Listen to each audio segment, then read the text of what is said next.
dans cette vidéo. Et on peut faire ce qu'on veut avec zéro, vous serez plus fluide, ça peut être une idée, pourquoi pas, pour s'entraîner, comme un peu comme quand les sportifs ils vont à une altitude qui est bien plus haute, en montagne, ils vont s'entraîner pour faire du sport, comme ça ils ont beaucoup moins d'oxygène et donc il y a le cylindre à usiner. Je voudrais peut-être atteindre n'importe quel point pour pouvoir faire des... Alors certes, ça, le tour, il va faire tourner le cylindre, mais j'aimerais bien atteindre n'importe quel point. À part du principe que je démontre pas tout, parce que ce serait extrêmement long en fait. En fait, c'est les formules de j'applique à la tangente une différence et après je l'applique à Artan et ça donne les formules, mais il faut me croire, parce que voilà, il faut croire ce que je dis. Pour des intégrales, étant donné qu'on a la linéarité, qu'on a la positivité, on se dit que le produit scalaire il pourrait être utilisé pour ça. Et comme le produit scalaire c'est aussi des notions de vecteurs, donc on peut essayer de... Le fait que ça fasse 0 c'est perpendiculaire, donc ça peut être une minimisation de distance. Les mathématiques sont pas gratuites, c'est-à-dire que voilà, un jeu vidéo, tu peux apprendre à jouer rapidement et tout ça. Les mathématiques elles demandent une implication, c'est pour ça qu'il y a plein de choses que je ne connais pas en maths. Hein. Si U et V ont pour coordonnées ça et ça, alors la différence fait 3. Ah c'est V moins U. V moins U. La vidéo précédente que j'avais fait il y a un certain temps, j'avais fait la partie trigonométrie. Et là le truc c'est que je vais conclure en tout cas la partie première S avec le produit scalaire. Alors là on voit qu'il y a plusieurs exos. Le truc c'est que bon, je vais dire le truc, mais le truc est une marque déposée, comme je l'avais déjà dit. Le produit scalaire, on va voir ce que c'est. Alors, la dernière fois, j'avais vu, en fait, parce que c'est surtout en regardant, en fait, là, vous la voyez pas, vous, parce que je la capture pas dans la vidéo, mais l'adresse URL, hein, l'adresse, dans la barre URL, l'adresse du site. Et là, en fait, ça indiquait les QCM de première S. Mais là, si je vais, en fait, normalement ici, j'avais vu, il y a aussi des cours, en fait. Donc, si je fais première S, cours et exercices, alors j'avais juste regardé, en fait ça je l'avais pas vu, j'avais juste vu comme ça, cours et exercice, et là on voit visiblement qu'il y a beaucoup plus de thèmes que les vidéos que j'ai faites ou les QCM. Du coup, trigonométrie, vecteur, bon il y a quand même vecteur, cours et exercice, donc vecteur c'est quand même lié au produit scalaire, donc là je vais faire juste cette partie-là. Là on a des exercices, propriétés, donc ils expliquent voilà que bah, de manière AA, la distance d'un point c'est 0, que BA, ben, c'est moins AB, puisqu'en fait c'est une question de direction. Si je vais de B vers A, c'est dans le sens contraire que d'aller de A vers B en fait. C'est-à-dire, certes en distance ça fait la même, mais la direction n'est pas la même. Et la direction ça compte aussi. Donc là il y a la relation de Charles, ça veut dire que si je vais de A vers B, de B vers C, c'est comme si j'étais allé de A vers C. Alors c'est d'un point de vue vectoriel, hein, d'un point de vue de distance, c'est pas du tout égal, puisque finalement si on trace un triangle, en général, un triangle, la somme, l'inégalité triangulaire, c'est que la somme des deux autres, de deux côtés est plus grand que le troisième. Puisque sinon, ça veut dire que c'est un triangle aplati et qui sont sur la même ligne. Donc, ça, finalement, il n'y a pas forcément de sens au niveau. Ben, un triangle, c'est forcément trois points qui sont quand même distants et pas confondus. Enfin, quand je dis distance, c'est-à-dire qu'ils ne sont pas sur la même ligne en fait, sinon c'est un triangle aplati. Donc voilà, là il parle un peu des propriétés des exos, et là on va regarder produit scalaire. Je vais mettre ici là la partie produit scalaire. Alors j'ai préparé le paint qui est ici, qui va être là pour pour toute la vidéo. Bien sûr pas la même fenêtre parce que c'est assez petit, mais là en fait je vais regarder l'exercice que je vais découvrir et je vais regarder aussi le cours, ce que dit le cours. Et j'ajouterai si besoin mes modestes commentaires. Alors là, le truc c'est quoi? C'est que on commence, alors qu'est-ce que dit l'exo? Alors il y a combien de questions? Q0 à Q5, donc ça veut dire qu'il y a 6 questions. Et je vais regarder déjà ce que dit le cours. Alors ils disent voilà, la définition c'est première expression. Donc c'est-à-dire première, ça veut dire qu'il y en a peut-être une deuxième. Alors je vais regarder ça et je vais compléter avec ce que moi je ferai. Après je regarderai aussi la deuxième expression pour voir ce qu'ils disent. Alors eux ils disent voilà, on va prendre deux vecteurs U et V qui sont deux vecteurs du plan. En finalement le plan c'est comme là je bouge ma souris, elle est dans le plan. Donc ils expliquent que dans ce cas-là on a OA égale U et OB égale V. Donc on voit qu'on a finalement deux vecteurs différents, deux directions différentes, hein, sachant qu'un vecteur il est normalement un vecteur c'est quoi j'allais dire indecteur mais ou indextère non. Le vecteur, c'est quoi? Un vecteur, en fait, il est caractérisé généralement par sa, là, c'est, on va dire par sa direction. Bon, là, par deux points. Et donc, deux points, ça fait une demi-droite. Ou ça fait un segment plutôt, on va dire, pas forcément une demi-droite, parce qu'une demi-droite, ce serait un point et je vais dans une direction ou dans une autre. Et une droite, c'est dans toutes les deux points, du coup, dans ce cas-là, deux points. Et on a une direction. Donc là, OA, qu'est-ce qu'on voit? On voit qu'on a OA, donc on a deux points. On a une direction qui est U. Là, on va de haut vers A, donc on va de gauche à droite, et par une distance, Donc normalement c'est ça. Après peut-être que j'oublie un autre point, je verrai plus tard si je me rappelle, mais en gros un vecteur c'est une direction et une distance, une norme. C'est ça qui caractérise le vecteur.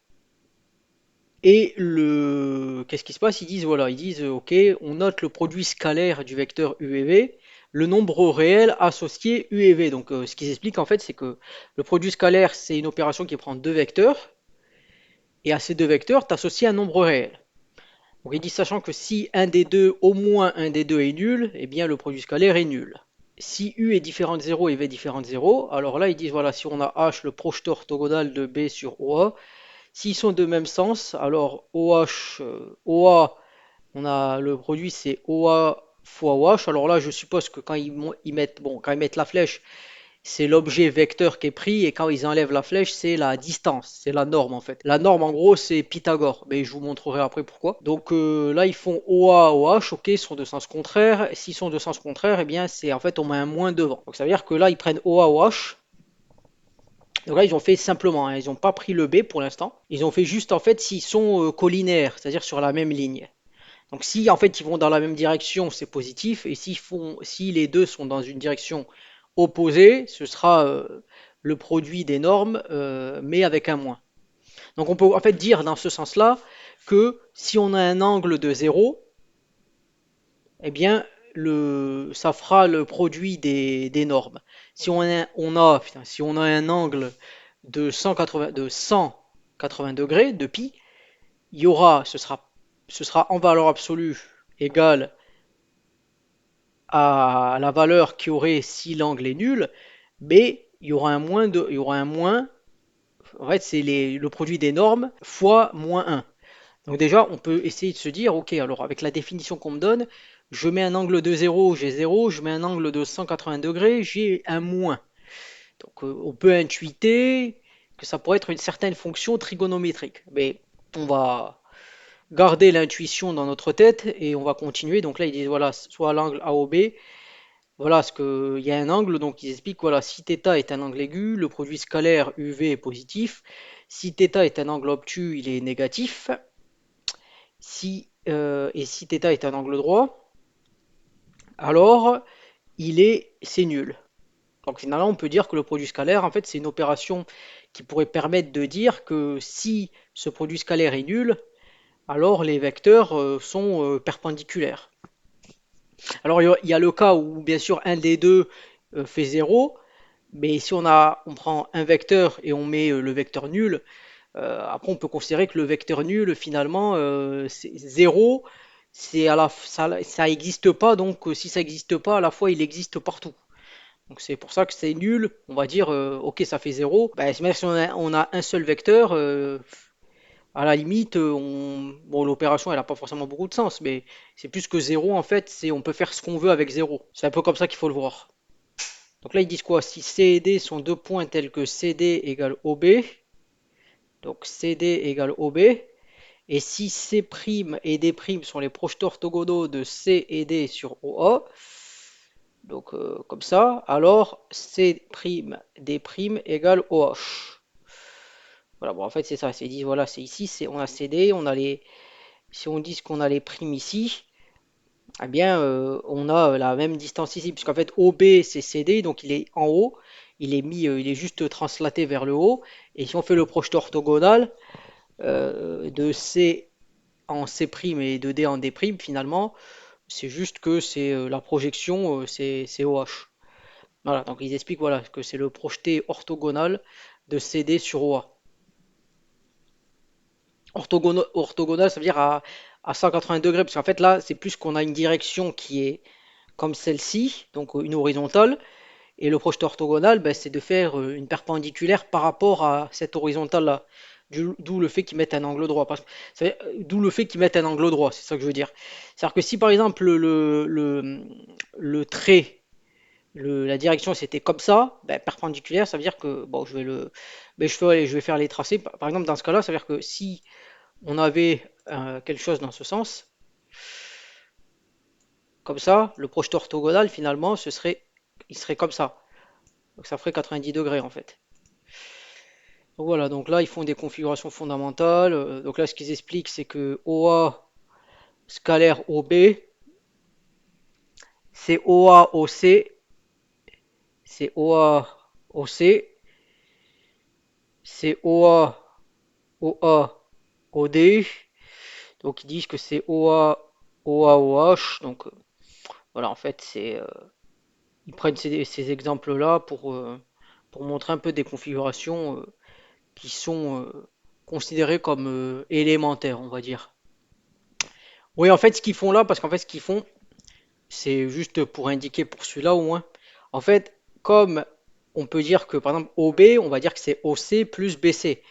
Mais donc si on décompose en fait OB, le truc c'est en fait bon, pour faire un peu, peut-être pour être plus précis, parce qu'en réfléchissant, en réfléchissant justement, je peux me reprendre aussi, c'est que je me suis dit bon, c'est pas forcément évident pour quelqu'un qui comprend pas, mais en fait l'idée c'est que ce qu'ils font dans cet exemple, c'est qu'ils disent voilà, on a O, A, O, B, et en fait ce qu'ils font c'est que le OB tu peux le décomposer, tu peux dire que c'est OA, toujours OA, et tu fais OC plus BC. Ça, c'est la relation je sais Charles, enfin, comment c'était tout à l'heure avec les vecteurs, là, je sais plus où c'était. Bon, je l'avais enlevé. En fait, Charles, ou Charles, je sais plus comment vraiment on dit, pourtant, ça fait des années que enfin, que j'ai utilisé cette relation pendant des années. Mais, en fait, c'est-à-dire qu'on peut dire, voilà, que plutôt CB, CB, mais dans cet exemple, ça changerait rien, mais vaut mieux être précis. CB, en fait, c'est de dire, voilà, si on a fait OCCB, c'est comme si on était allé directement à OB. Ok. Mais le truc, c'est que si on regarde OA, donc en fait, parce que ça fait comme ça finalement, celui-là plus celui-là, dans ce cas-là, ça donne ça. Mais ça, et c'est comme ça qu'ils font, bon voilà, c'est perpendiculaire. Donc ça veut dire que OA, CB, puisqu'on va distribuer, on peut distribuer le produit scalaire, on peut le distribuer. Eh bien, en le distribuant, on voit que OA-CB, bah, OA il est ici et CB il est ici, donc c'est perpendiculaire, donc ça fait 0, d'où le fait que en fait c'est aussi avec OC et c'est aussi avec OD puisque c'est la même chose en fait. Voilà. Donc on va commencer après mes belles paroles avec un exo. Alors il y a un truc aussi que je voudrais, je pense que c'est intéressant de le faire là. Alors, j'ai dit tout à l'heure, on peut se dire, voilà, on a le produit scalaire quand on met un angle, si le angle θ vaut 0, eh bien le produit scalaire de UV, bon, je mets juste des traits comme ça la flèche, on comprend que c'est la flèche, je le fais ici, mais la prochaine fois, par exemple, en disant, on va dire que c'est pareil que ça. Même si comme ça ce serait un complexe, mais comme là je parle pas de complexe, ce sera pas ambigu. C'est juste des plus simples pour moi de tracer parce que Paint, c'est vraiment, pour ceux qui l'ont pas utilisé, Paint, et peut-être que ça aide aussi à pourquoi je fais quasiment jamais un sans faute. C'est que Paint, c'est déjà faire la vidéo, c'est pas évident de faire une vidéo, mais c'est surtout le fait que Paint, comme j'ai pas un stylo, je peux pas aller aussi vite que ma pensée. C'est-à-dire que généralement, quand j'ai un stylo, ok, la pensée est toujours plus rapide que l'action, mais quand on a un stylo, on peut faire ok, on est assez libre sur ce qu'on veut faire, la rapidité. Paint, j'ai la souris, je dois faire attention. Par exemple, avec un stylo, le V ressemblerait pas à un U. Là, je fais un effort, mais là, on voit que là, ce U-là et le V sont très similaires. Donc c'est pour ça que c'est pas évident. Je vous encourage vraiment à essayer si vous voulez. Vous faites les exos avec Paint, sans stylo ou sans cahier. Vous allez voir, sans cahier stylo, vous allez voir que c'est très compliqué. Donc ça peut être un handicap, hein, vous vous mettez cette contrainte-là, et après quand vous irez à un examen, vous direz, mais en fait, vous serez plus fluide. Ça peut être une idée, pourquoi pas, pour s'entraîner, comme un peu comme quand les sportifs ils vont à une altitude qui est bien plus haute, en montagne, ils vont s'entraîner pour faire du sport, comme ça ils ont beaucoup moins d'oxygène, et donc forcément que s'ils arrivent à tenir 90 minutes dans un endroit où il y a moins d'oxygène, ben, quand ils redescendent, ils en ont plus, donc ils ont plus, voilà, ils ont appris à économiser et tout ça, à économiser justement, donc à être plus performant, donc et à être plus endurant finalement. Donc là, l'idée, c'est que voilà, ça fait, on va dire, et la norme. La norme, en fait, on la note comme ça généralement.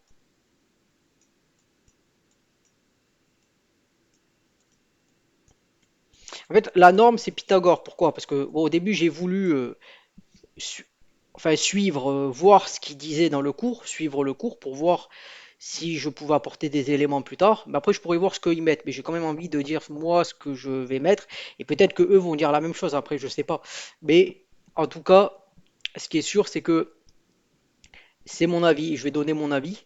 Et peut-être que il exprimera meilleur que moi, mieux que moi, meilleur que moi, j'allais dire, mieux que moi. Donc l'idée, c'est que j'ai ça. La norme, en fait, c'est Pythagore. Parce que si on a on a bon, le fameux plan usuel hein, qui est simple. La base, une base, c'est quoi? C'est qu'en fait, on peut atteindre n'importe quel point. Donc, par exemple, si je prends la base usuelle où j'ai le ça et ça, si je dis que ça c'est R2 en fait, donc j'ai 1, 0 et j'ai 0, 1. Donc ça, c'est la base de R2. C'est-à-dire qu'en fait, avec ces deux vecteurs, je peux engendrer je peux atteindre n'importe quelle position. Si vous voulez, c'est un peu comme un tour. Quand on fait de l'usinage, si je veux mon tour, bon, il va aller dans l'espace, ok. Aussi, il y a une composante de l'espace. Mais si je veux me placer dans un plan où il y a le cylindre à usiner, je voudrais peut-être atteindre n'importe quel point pour pouvoir faire des. Alors certes, le tour, il va faire tourner le cylindre. Mais j'aimerais bien atteindre n'importe quel point. Après, je peux prendre plutôt une fraiseuse. Une fraiseuse, si je veux faire des. C'est vrai que le tour, ça peut être enfin, le tour, je connais un peu, enfin, ça fait des années mes cours quand j'étais au lycée, mais plutôt une fraiseuse, c'est-à-dire que si je veux pas, j'ai plutôt un objet qui est pas un cylindre, mais plutôt un parallélépipède ou quoi, ou un cube. Par exemple, j'ai une surface j'ai une surface comme ça et que je veux faire des trous. Par exemple, j'aimerais bien faire un trou ici, ici, ici.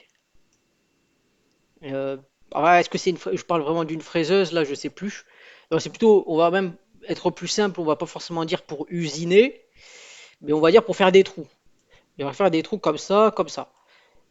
Si je suis dans le plan et que je peux pas atteindre tous les points que je veux, c'est-à-dire que j'aurai qu'une direction. Si j'ai qu'une direction ici, supposons que j'ai j'ai quelque chose, j'ai celui qui permet d'aller vers le haut ou le bas ou la gauche-droite, il est cassé, je peux faire que comme ça. Donc je pourrais que atteindre les points qui sont ici. Donc ceux-là, je pourrais jamais les atteindre, ceux qui sont en dehors. Donc en fait, c'est le plan. Après, pour montrer ça rapidement, même si peut-être je dérive un peu, sans nul paradoxe ou sans mauvais jeu de mots, sachant que la vidéo sur les dérivés, je l'ai faite il y a quelques semaines ou quelques mois. L'idée, c'est que je veux savoir si je peux atteindre un point A et B quelconque. Par exemple, je dis en gros, j'ai un point A et B, par exemple ici.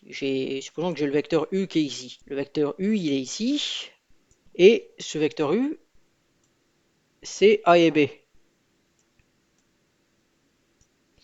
Bah, là, avec ces points-là, par exemple, si c'est même, je peux dire que c'est A et B, et ça, je vais dire, je vais dire, par exemple, dans ce cas-là, je vais dire j'ai x fois mon premier vecteur, puisque le x me permet de bouger dans cette direction. Si ça, je dis que c'est i, et ça, c'est j, comme on dit, ça, c'est le i, du coup, et ça, c'est j. Donc, si je vais dans cette direction x, ça veut dire que dans cette direction, je vais vers x, et cette direction y. Il n'y a pas de relation avec x et y. Généralement, on dit que y égale f de x pour des fonctions, mais là c'est-à-dire que si je vais dans y, je vais dans cette direction-là. Donc si par exemple je voulais 3, je voulais 3, 0, ben, le x il voudrait 3. Plus y, 0, 1 pour aller vers le haut. Donc ça me donne x, y.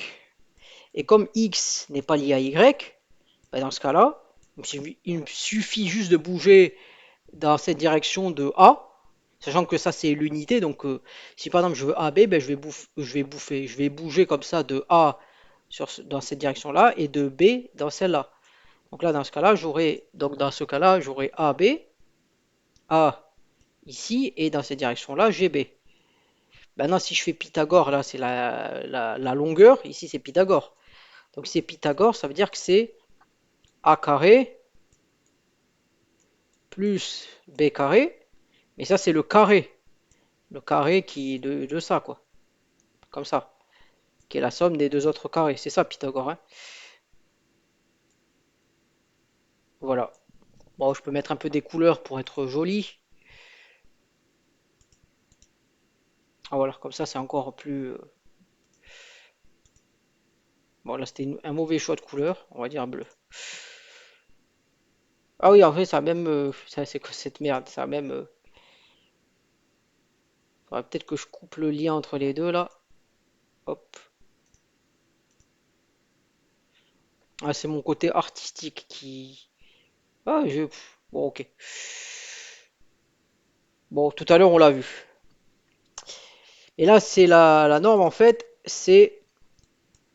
Du coup, ça va être la racine carrée, puisque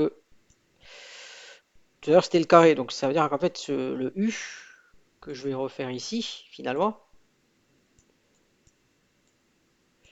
eh ben, ça c'est la norme de U. Sa longueur en fait. Donc voilà, c'est pour ça qu'on parle de norme généralement.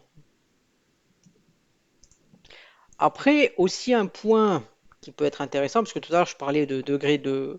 Je parlais de la base, en fait, la base c'est atteindre tous les points. Par exemple, quand on a une base du plan, ben, c'est que je peux atteindre n'importe quel point. Celui-là, celui-là, celui-là, celui-là, celui-là, avec une base qui est comme ça. Après, il y a une base de l'espace, donc c'est R3. Après, ça c'est ce qu'on peut visualiser. Après, des bases, il y en a plein. Par exemple, l'intelligence artificielle, elle utilise plein de paramètres, des milliards, donc ce serait une base avec 1 milliard de composantes. Donc c'est impossible de se représenter ça mentalement. C'est pour ça que le côté abstraction, il est bien, parce que, ok, on comprend ce qu'on peut utiliser, mais on n'a pas une vision, et c'est impossible d'avoir une vision. Déjà, à dimension 4, c'est difficile. Alors, dimension 5, 6, 7 et 1 milliard, c'est impossible de se représenter. Ou alors la personne est très forte et je veux bien qu'elle m'explique comment elle se visualise tout ça. Donc, je suis curieux sur ça. Mais c'est pour ça que utiliser des objets abstraits, des fois, c'est bien parce que on peut faire des choses qu'on comprend, mais c'est juste que on se visualise pas, mais on arrive à comprendre un système d'équations. Si on a plein d'inconnus, ben, c'est comme si on avait des bases de n inconnus, une base de r puissance n. Mais c'est difficile de se représenter r puissance n. Par contre, comprendre qu'on a 6 paramètres pour un problème, on peut comprendre chaque paramètre à quoi il sert. Et chaque paramètre est considéré comme indépendant, on va dire. Donc il y avait ça. Alors je réfléchis un peu à ce que je vais dire aussi.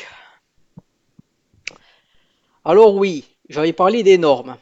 Mais l'idée, en fait, l'idée qu'on peut avoir, alors moi c'est comme ça, alors on ne me l'avait pas appris, parce que le produit scalaire, en fait, je l'ai connu quand j'étais en prépa. Donc tout ça pour dire que c'était assez loin, aussi bien dans le cursus scolaire que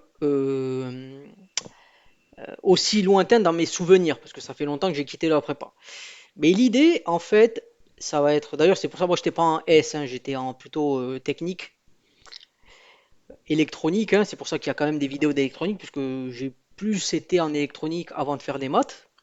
Enfin, des maths à un certain niveau, hein, parce que, ok, 2 plus 2, le carré, ok, c'est très bien, mais c'est-à-dire quand on commence à faire des équatifs, des choses comme ça qui sont un peu plus complexes, sans parler des nombres complexes, bien évidemment, du style, des conneries du style pi sur 4 égale 4 fois arctan de 1 cinquième moins arctan de 1 sur 239. Oui, j'arrive à retenir ce genre de conneries, hein, bien évidemment.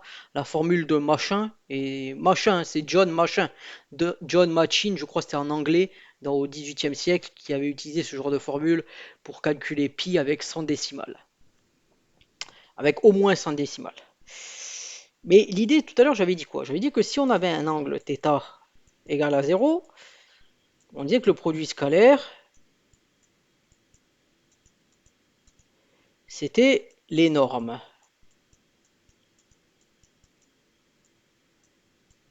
Et que si c'était que θ égale pi, eh ben, ça impliquait que c'était moins ce truc-là.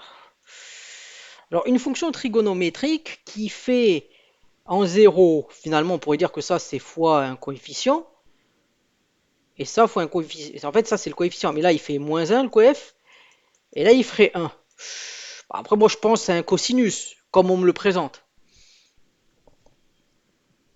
Donc, j'aurais tendance à dire que finalement, le produit scalaire, c'est norme. Dans ce cas-là, le produit scalaire, ce serait la norme de U, norme de V, fois cosinus de l'angle UV. Enfin, que je vais noter comme ça, du coup. Les deux vecteurs. Bah, c'est un sentiment qu'on peut avoir. Enfin, il faut juste se dire 180, ça me fait penser à ça, ok. Après, il y a aussi, moi, c'est comme ça que j'avais compris. En fait, j'ai dit, voilà, on dit que le produit scalaire, c'est une opération qui donne zéro si deux vecteurs sont perpendiculaires. Alors, on dit que si au moins l'un des deux, ça fait zéro, parce que un vecteur tout seul, s'il n'y a rien, on peut considérer qu'il est perpendiculaire à rien, puisque le zéro, on fait ce qu'on veut avec, ok. Mais on va supposer qu'il soit pas nul. Je vais prendre une base, la fameuse base que tout le monde aime bien, base crème chantilly, base crème fraîche si vous prenez une pizza. Moi, je suis plutôt crème fraîche que tomate. Mais ce qui se passe, c'est quoi? C'est que, et en plus, avec le cercle, je pourrais faire une pizza. Mais ce qui se passe, c'est que je vais prendre les deux vecteurs, voilà. Et j'ai supposé que ici, c'est... Alors, une petite flèche, on va supposer que ça, c'est 1.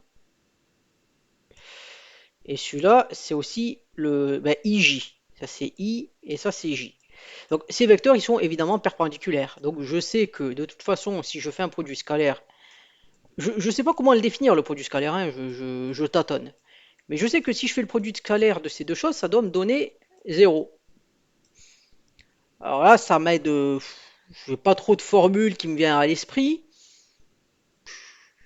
Parce que voilà, je fais ça, mais j'ai pas plus de choses. Je me dis, si je mettais l'opposé dans cette direction-là, ça ferait toujours 0. Si j'intervertissais les deux, ben, c'est pas sûr que ça ferait 0, puisque ce serait dans la même direction, et on a dit dans la même direction que c'est le produit des normes. Donc dans la même direction, si je mettais là je mettais 1, 0 et là 1, 0, ben, ça ferait le produit des normes, ça ferait 1. Donc déjà, si je mettais comme ça le produit scalaire de ça, ça ferait 1. Après, il y a le 1 ici. Trouver une opération, c'est pas si évident que ça. Alors certains pourraient se dire, ok, alors je fais le produit des composantes comme ça, ou alors, bon, je peux pas faire comme le déterminant comme ça. Donc le truc qui viendrait le plus à l'esprit, c'est le premier là fois celui-là, plus ça fois ça. Mais après, ça pourrait être ça fois, ça peut pas être le produit de tous parce que là ça ferait 1, donc ça peut pas être ça fois ça fois ça fois ça, parce que là j'ai des zéros, ça ferait 0. Donc on comprend que il y a des produits, il y a des additions. Bon, c'est pas évident à trouver. Mais ce qu'on peut se dire en fait, et ça c'est un truc intéressant en maths, c'est que de toute façon, en général, on a quatre cadrans quand on a un système comme ça. Quatre cadrans pour ceux qui font de l'électronique aussi. Si on a un moteur à courant continu, ça peut être quand il est en génératrice, quand il est en moteur. Donc, en fait, généralement, on a la vitesse et le couple. Et selon le signe de vitesse couple, on est dans l'un des cadrans, donc il y a un fonctionnement qui est particulier qu'on veut étudier. Et là, on a quatre cadrans, sachant que chaque cadran, il est à 90.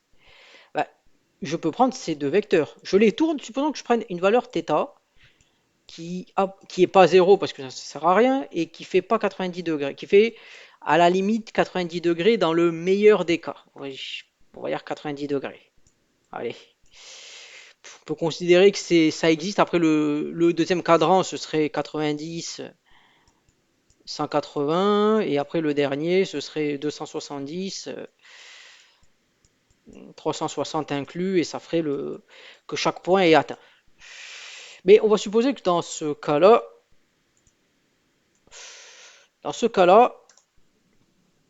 je suis entre 0 et 90. Donc si je fais comme ça, non pas comme ça, je vais prendre ça ici, je fais ça, et celui qui est en noir ici, je fais ça. Bah, je les tourne de θ en fait. Comme je les ai de manière tournée de moins de 90 degrés, ils sont forcément au moins la nouvelle base que j'ai fait, qui est une rotation. Une rotation, ça change pas les distances. Donc cette distance-là, c'est toujours la même et celle-là, c'est la même. Et là, le θ, c'est le même. La question, c'est finalement ce vecteur-là qui était 0,1, qui était finalement, enfin, bon, maintenant il est ici en fait, hein, il est ici. Mais maintenant, finalement, comment je le représenterai? Ben, il y a, il y a le θ. Donc le θ, c'est Pythagore, hein, on a dit cosinus, sinus. Donc c'est-à-dire que ce vecteur-là maintenant, le rouge, que je vais appeler I', du coup, bah, il vaudrait quoi? Il vaudrait, dans cette direction, il vaudrait cosinus, en gros pour le représenter, ce serait cosinus θ. Bon, toujours, en fait, toujours représenté dans la... Ça, c'est toujours les coordonnées dans la base initiale, hein, I'. Puisque finalement, je suis toujours la direction dans ce sens et dans ce sens, quoi. Donc je l'exprime comme ça, ok, I', il s'exprime comme ça. Et du coup, celui qui est en noir, là, le J', on va dire, on pourrait faire comme ça à la limite. Celui-là, ben, le truc c'est que cette direction comme ça, là, on va voir que cette longueur-là, c'est la même qu'elle là. Là, je suis positif dans ça. Je suis comme ça. Donc si je devais exprimer ce vecteur, je dis j'irai comme ça, puis après j'irai comme ça. Donc j'irai dans le sens Y, enfin dans le sens du coup, du point de vue de Y, je fais cos θ. Mais du point de vue X, je vais pas dans cette direction, je vais dans celle-là, donc c'est négatif. Donc c'est moins sinus θ. Après, ce qu'il faut se dire, c'est que à ce niveau-là, θ, il est entre 0 et 90 degrés, donc de toute façon, le θ, cos θ, il sera positif, et sin θ, il sera négatif. Donc là, j'aurais bien quelque chose de négatif, positif, très bien. Après, je me suis servi des cadrans pour dire que quand je tourne de θ, je me sers des relations trigonométriques. Maintenant que j'ai ça, je sais que de toute façon, ces vecteurs, étant donné que quand je fais une rotation d'un angle, je ne change pas l'angle entre les deux. Cet angle, ça sera toujours perpendiculaire. Donc la question maintenant que j'ai ça, et ça c'est le cas général, parce que quand j'ai tourné θ, alors θ égale 0, c'est un cas particulier. Mais maintenant que j'ai ça, je sais que je veux créer une opération, là j'ai fait le cas général, je veux créer une opération qui me donne 0 si j'ai des vecteurs de ce style. Ben, de toute façon, dans ce cas-là, si on suppose que θ est différent de 0, donc dans ce cas-là, on peut faire la pente, on peut faire une pente, sachant que la pente d'ici, c'est forcément sinus sur θ, c'est la tangente, et là c'est l'inverse de la tangente, c'est la cotangente. Donc ça veut dire que finalement, si je prenais ici les pentes, alors que là je dirais que c'est bon, tangente θ, et là j'aurais enfin, et là j'aurais moins 1, puisque si je fais tangente θ, c'est sin sur cos, pour ceux qui ne savent pas. Sin sur cos,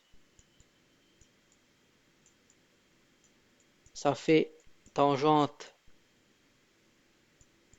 θ, tangente tan. Et là, ça fait 1 sur tangente parce que j'ai fait cos sur sin, donc si j'ai fait l'inverse. Ça, c'est toujours vrai. Si je prends deux, après même là, parce que là, j'ai supposé que les vecteurs, ils étaient de même distance, en fait, de même norme. Mais même si celui-là, je l'étends, eh ben, de manière, l'angle entre les deux ne changera pas. Donc c'est bien, ouais, c'est bien la pente qui compte. Parce que la pente, ça peut s'appliquer, ben, si je prends ce vecteur-là, ce vecteur-là, c'est bien l'idée, c'est de la pente entre les deux. Eh ben, comme j'ai dit, moi je dis dans ce cas-là, Si j'ai tangente θ, voilà, comme j'ai dit, θ différent de 0. Après, on fera le cas égale 0, mais le cas égale 0, c'est celui-là. Donc, c'est le cas qu'on a déjà vu. Je fais ça, tangente θ. J'ai ces deux choses. Si je fais le produit des deux, ça fait moins 1. Et ça, c'est tout le temps vrai, à part si θ fait 0.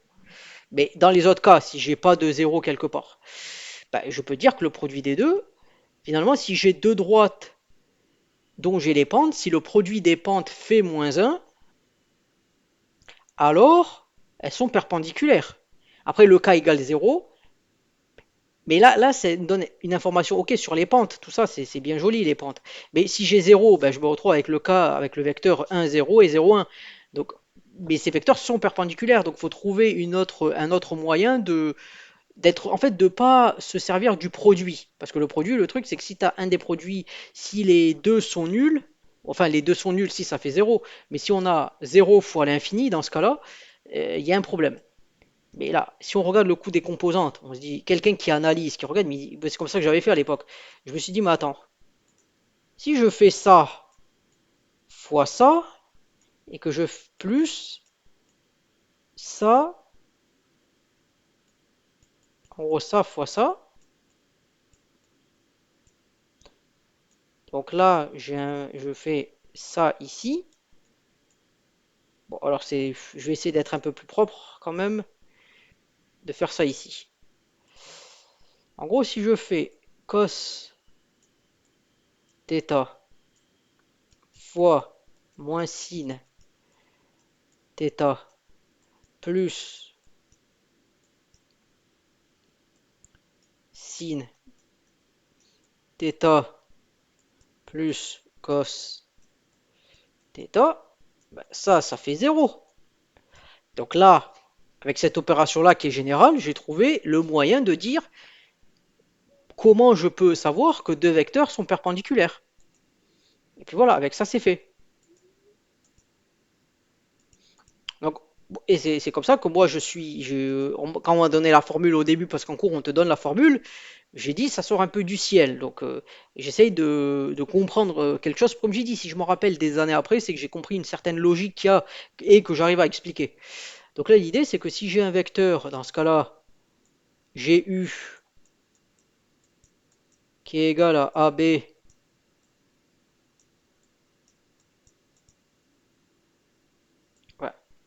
et V qui est égal à CD, eh bien, le produit scalaire des deux, de UV,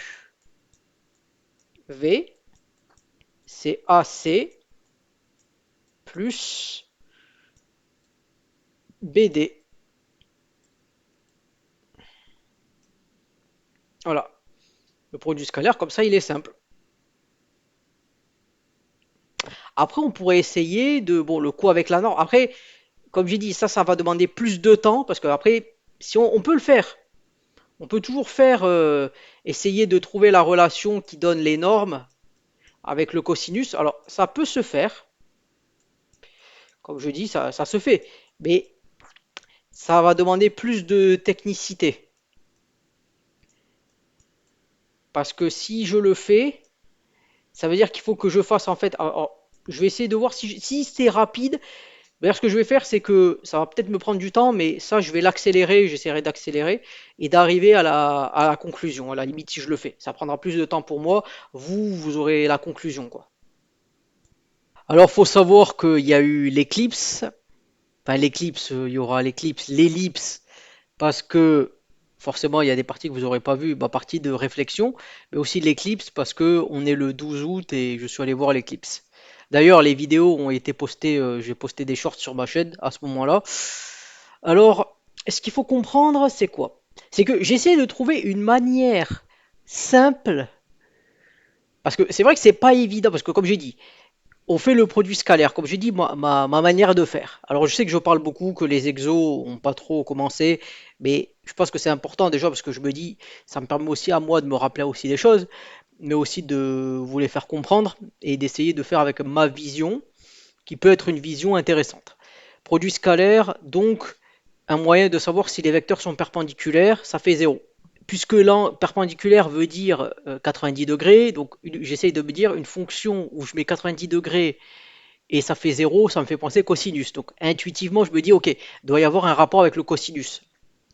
Alors je pourrais me dire le produit des normes fois le cosinus, mais je vais être plus téméraire, on va dire.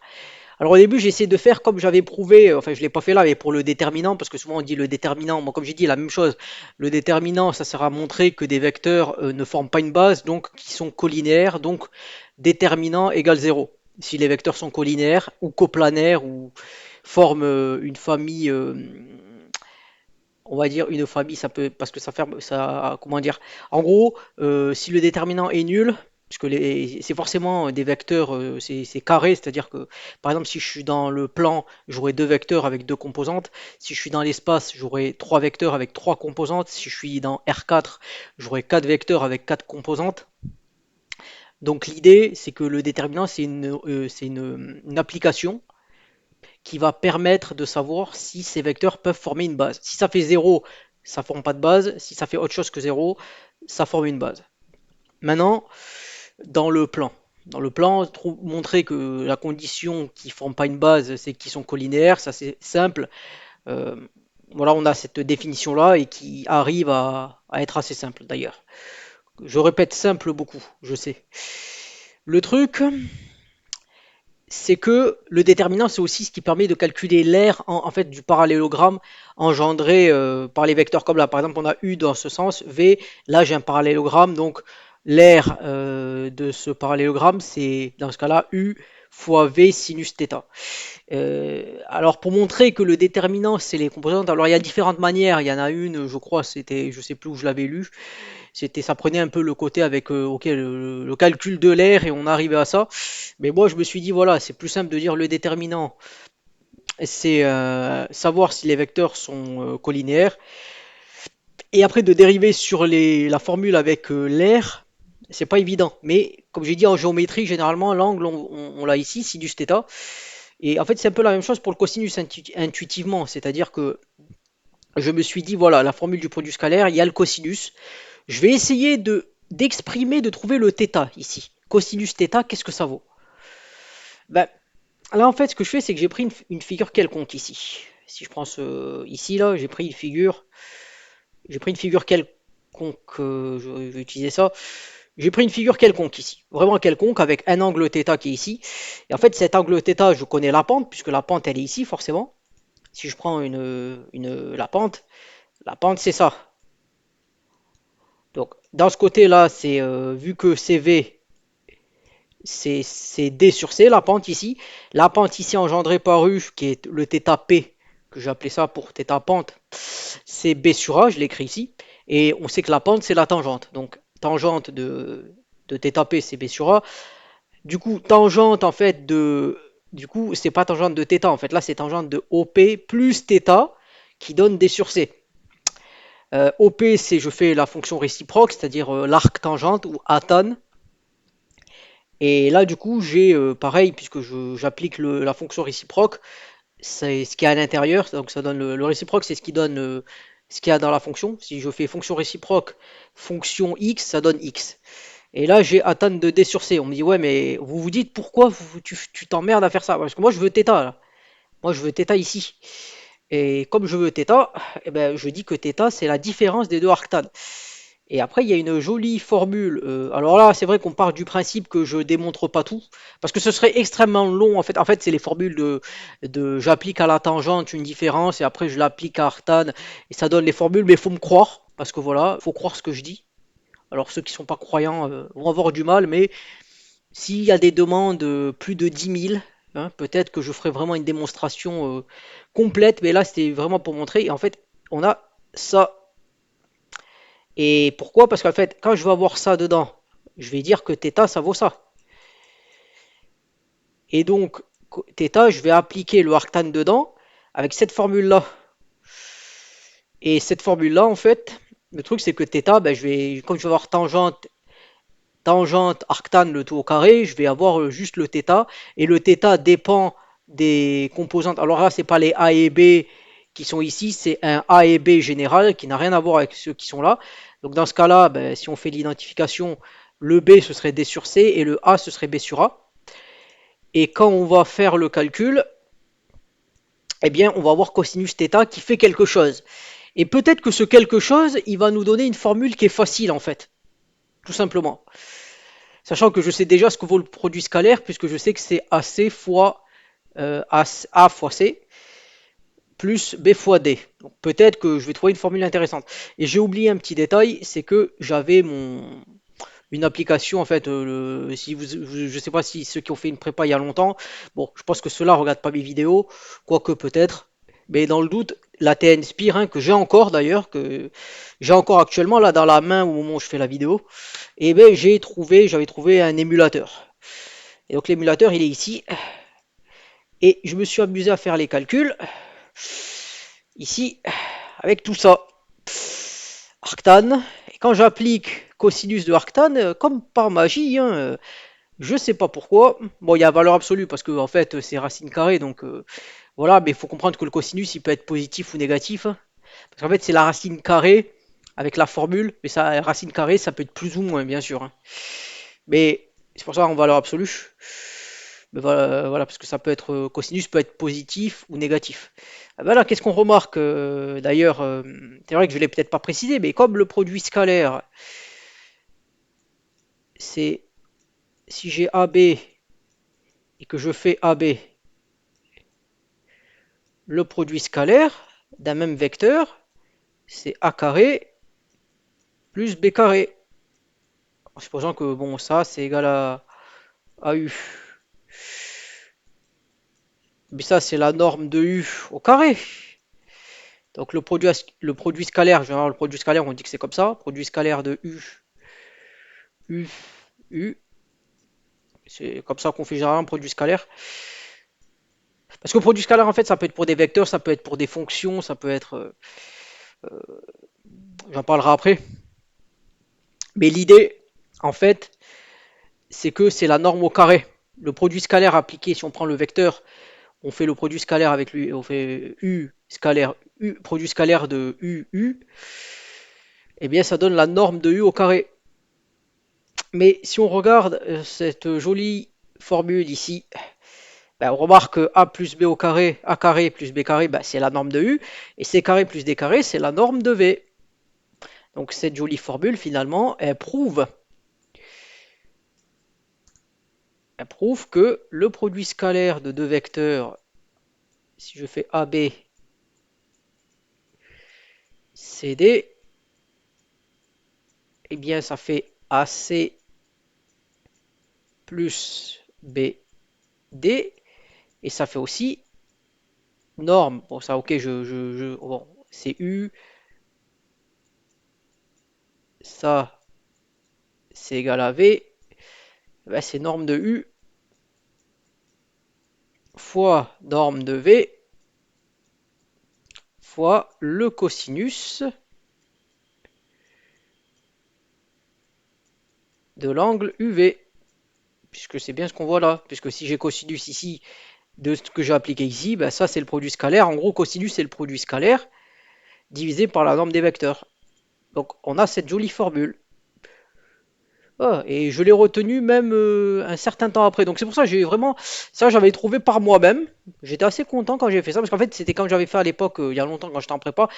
On m'avait donné la formule, mais quand on me donne une formule, j'essaye de comprendre d'où elle vient et c'était le plus intuitif. Alors il y a peut-être plus simple si on suppose qu'on prend le côté de l'air et tout ça, mais autant pour le déterminant on peut prendre l'air, donc le sinus, mais le cosinus il apparaît pas naturellement. Par contre, si on dit que le produit scalaire, si c'est perpendiculaire, ça fait zéro, on se dit qu'il y a forcément un cosinus qui traîne quelque part, et vu que ce truc-là, AC plus BD, peut être très grand, on peut intuiter que c'est les normes des vecteurs fois cosinus. Bon, intuiter avec, j'admets une intuition, je vais pas dire qu'il vient de l'espace, mais qui est quand même assez prononcée. Bon, je vais pas dire que c'est le même type d'intuition quand Euler dit ok, alors la somme des inverses des entiers au carré, ça fait pi carré sur 6 racine, enfin zeta 2 quoi.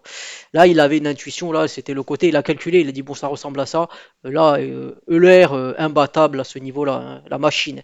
300 ans après, tu dis les mecs qui seraient dans une machine, à la Futurama, ils reviendraient, Ah, ils auraient défoncé le game avec tout ça. Ils regardent, ils disent ok, bon, peut-être qu'ils auraient trouvé, ils auraient fait l'hypothèse de Riemann, Euler. Je suis même pas étonné s'il aurait réussi là, s'il venait dans notre époque actuelle. Donc voilà, là, j'estime que le produit scalaire, j'ai dit ce que j'avais à dire dessus, et là, je vais commencer les exos. Bon, alors comme ça, je vais être extrêmement rapide si je peux être rapide. Alors, faut garder cette formule en tête. Donc ça, je vais faire nouveau. Donc la question zéro, qu'est-ce qu'elle dit? Elle dit, alors ça, je suppose que c'est la norme. En fait, c'est la norme, la norme au carré de la somme. Donc des cas comme ça, j'essaye d'être simple, hein. 2, 2 plus un ici, 3 moins 5 ici, ça donne 3 moins 2. On a dit que la norme au carré, c'était le produit scalaire. Retenir un norme au carré, c'est le produit scalaire et la norme, c'est la distance. Bon, déjà, ça prouve que déjà le truc de la norme aussi. Le produit scalaire, si on met le même vecteur, c'est toujours positif puisqu'on a a carré plus b carré et a et b sont des réels, donc c'est positif. Donc ça fait 3 au carré plus moins 2 au carré égale 13. Donc c'est 13, donc ça c'est vrai. Alors ça déjà, comme j'ai dit, ça c'est quoi d'ailleurs? J'ai pas trop vu, je dis ça mais j'ai pas vu. Comme je dis ça, ça c'est faux. Pourquoi? Ben, pourquoi c'est faux? Ben, on va être très très simple. Le produit scalaire dit si ça fait 0, les vecteurs sont perpendiculaires. S'ils sont perpendiculaires, j'ai pas besoin que un des deux soit nul pour que ça fasse 0. J'ai pas besoin. Ça veut pas dire que c'est pas possible qu'il y en ait un qui fasse 0. Ça veut dire que c'est pas nécessaire. Ça, c'est deux vecteurs qui sont perpendiculaires. Celui-là, c'est 1, 0. Celui-là, c'est 0, 1. Parce que là, bon, j'ai lu vite fait, mais ils ont dit u égale 0 ou égalité entre les deux. Mais non, parce que u égale 0, ben non, parce que ici, ça, eh ben, ça, le produit scalaire va faire 0. Pourtant, aucun des deux est nul. U n'est pas nul et la différence est U égale V. Alors U égale W, bah, il faut se dire que si le deuxième qui est ici, il est différent de 0. Donc même ça, je peux dire par exemple que c'est ça. Rien m'empêche de dire que c'est ça. Et donc on a bien ça scalaire, ça qui donne 0. Et bon, celui-là il est pas nul et ces deux sont pas égaux. Donc c'est faux. Là qu'est-ce qu'ils disent? Alors si U égale, si en norme ils sont égaux, alors ça c'est orthogonal. Alors je vais voir. Déjà, déjà il faut, dans la vie, il faut essayer de faire quand on peut. Un petit dessin. Alors, un petit dessin quand on peut, hein. J'ai ça, ok. Je peux dire que j'ai celui-là, j'ai celui-là. Ça c'est, ça c'est U, ça c'est V. Donc je suppose qu'ils ont la même norme. Ok, ouais, allez, disons qu'ils ont la même comme norme, comme s'ils étaient sur un cercle. U plus V. Bon, je vais faire dans cette direction-là. U plus V, ça fait ça, qui est là. Et U, on a U plus V et U, alors que ça c'est moins V. Donc, comme ça. Donc j'ai U moins V. Donc j'ai U moins V et U moins V serait là, quoi. Donc quand on regarde ça, on se dit, si je le fais un peu mieux, bah, on se dit que ça peut être perpendiculaire. En tout cas, avec l'image, ça donne l'air. Bon, image qui est très mal faite là, mais l'idée c'est qu'on se dit que ça peut être perpendiculaire. Maintenant, c'est l'intuition, c'est bien, mais comme disait pour la théorie des ensembles, je sais plus qui, dans la théorie des ensembles, les énoncés véritables sont paradoxaux et ceux vraisemblables faux. Ou j'ai plus la référence exacte, mais c'était un peu ce côté-là. C'était que des fois l'intuition en mathématiques, c'est bien d'avoir une intuition dans le sens d'avoir une idée, mais cette idée peut potentiellement être fausse, hein. C'est comme Cantor, la théorie des ensembles, où il avait dit je n'y crois pas, mais pourtant je constate de mes yeux que c'est vrai quand il disait que finalement n, les entiers, étaient bijectifs avec les couples d'entiers sur un plan. Par exemple, si on a quelque chose comme ça, en fait, même avec même les rationnels, c'est-à-dire qu'en fait, même finalement, il disait même que n était les entiers naturels et il y avait une bijection avec les rationnels. Parce qu'en fait, il prenait les couples de points. Alors, pas bijectif au sens de l'égalité, parce que par exemple 2 sur 2 c'est 2 sur 3. En fait, il avait fait un circuit où tu pouvais atteindre tous les nombres, comme ça en fait. Et comme ça, tu atteindras, en fait, si tu suis ce schéma, forcément que tu atteindras tous les nombres que tu veux. Et tu associes par exemple celui-là, tu dis bah, celui-là c'est le premier, le 2, 0 tu l'associes à 0, le 1 tu l'associes à celui-là, le 2 tu l'associes à celui-là, le 3. Et avec ce chemin, en fait, tu atteins tous les rationnels positifs et comme Z est bijectif avec N, donc tous les rationnels possibles. Voilà, c'est un peu l'idée. Et tout ça pour dire que, alors, j'avais dit que le produit scalaire, ben, le produit scalaire, on va prendre le produit scalaire. Par exemple, je vais faire A plus A prime, B plus B prime. On va faire C plus C prime, D plus D prime. Et après de multiples calculs que vous verrez en accéléré,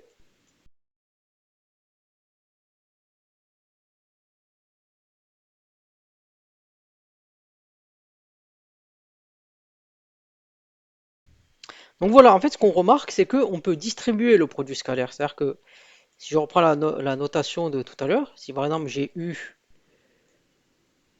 plus V ici, et que j'aurai un W plus X,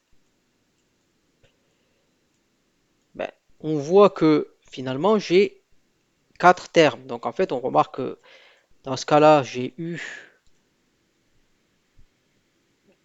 ben, dans ce cas-là, là, puisque j'aurais U W, qui serait le premier, plus W X, plus du coup là V W, plus Vx. Donc on voit que c'est bilinéaire, c'est-à-dire que je peux distribuer deux fois. Donc donc à ce moment-là, on constate que je peux développer comme ça si j'ai une somme. Et puis si j'ai une troisième somme, si là j'avais trois éléments, ce serait pareil. Finalement, on voit que c'est comme quand on distribue à la première variable, c'est comme quand on distribue un produit, en fait. Voilà, comme ça. Et le produit, voilà, le produit scalaire, en fait, et c'est pour ça que tout à l'heure je disais que ça pouvait être des fonctions aussi. Parce qu'en fait, le produit scalaire, c'est quoi? C'est que le côté linéaire, on voit que ça peut s'appliquer à plein de fonctions. Le côté que si on met deux fois la même fonction, on a le carré, donc c'est positif. On voit aussi que c'est symétrique, parce que bon, si on intervertit les deux, comme c'est une somme, c'est commutatif. Je peux faire le produit scalaire de UV, c'est le même que VU. Donc on voit que c'est des propriétés qui sont quand même assez sympathiques. Et donc qui peuvent être utilisées, par exemple, si on prend des intégrales, pour des intégrales, étant donné qu'on a la linéarité, qu'on a la positivité, on se dit que le produit scalaire, il pourrait être utilisé pour ça. Et comme le produit scalaire, c'est aussi des notions de vecteurs, donc où on peut essayer de... Le fait que ça fasse zéro, c'est perpendiculaire, donc ça peut être une minimisation de distance. Donc ça peut être intéressant pour étudier des fonctions, notamment en fait Fourier, tous les séries de Fourier, en fait, finalement une application du produit scalaire aussi, mais appliquée aux fonctions. Tout ça pour dire que je parle beaucoup, je sais, mais pas pour rien, parce que si on prend la formule de tout à l'heure, on va faire U plus V et on va faire U moins V. Et ça, comme on l'a dit, bah, si on fait, ça va faire U, U. Bon, là, je dis voilà, on suppose que, comme j'ai dit, sans perte de généralité, que c'est des vecteurs, bien sûr. Voilà, j'ai UV, UU moins du coup, moins UV plus VU, mais comme j'ai dit que c'était commutatif, c'est UV. Donc c'est très bien écrit, mais ça, tout à l'heure, on s'en fout, ça va dégager. Plus, eh bien, VV. Enfin, plus non, moins, il y a un moins ici. Mais qu'est-ce qu'on nous dit? Égal, a priori, ça, la norme de U, c'est pas forcément, enfin, c'est norme au carré, mais norme de U, c'est pas forcément norme de V, norme de V. Mais là, on me dit, les normes sont égales. Et donc, ça fait 0. Et le produit scalaire qui donne 0, ça veut dire que les deux vecteurs sont pas orthogonaux, ceux-là.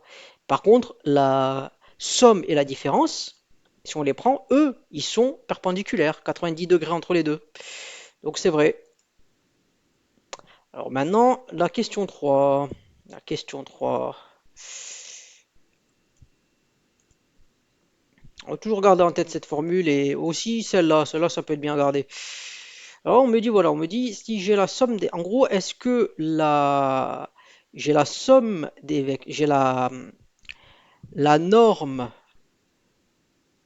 Est-ce que la norme d'une somme de vecteurs, c'est la somme des normes des vecteurs? Bon, c'est peut-être que je le dis mal, mais en fait, des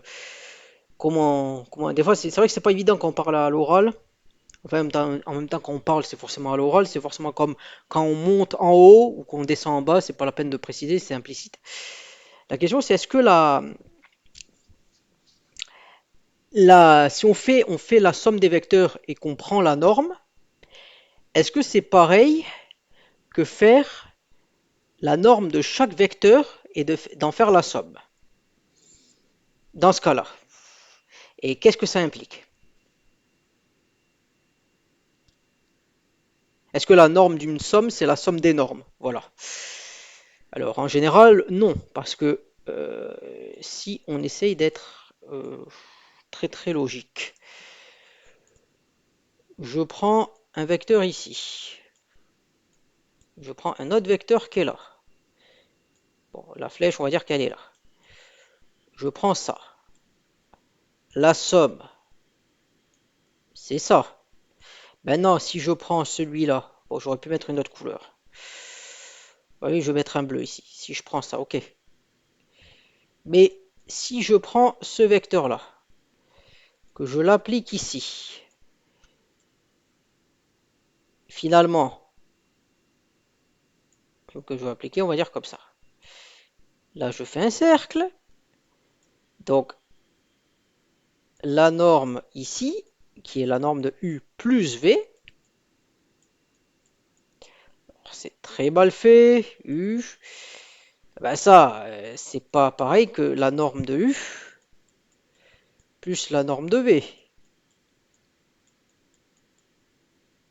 C'est pas la même chose. Pour que ça soit la même chose, il faudrait qu'ils soient alignés en fait, puisque finalement, s'ils sont alignés, ça fonctionne. S'ils sont alignés, ça veut dire qu'ils ont un angle de 0, les deux. Lui, il est là, l'autre, il est là, et la somme, elle est ici. Par contre, si j'ai un vecteur qui n'est pas collinéaire, ben, la somme des deux, elle se rejoint ici.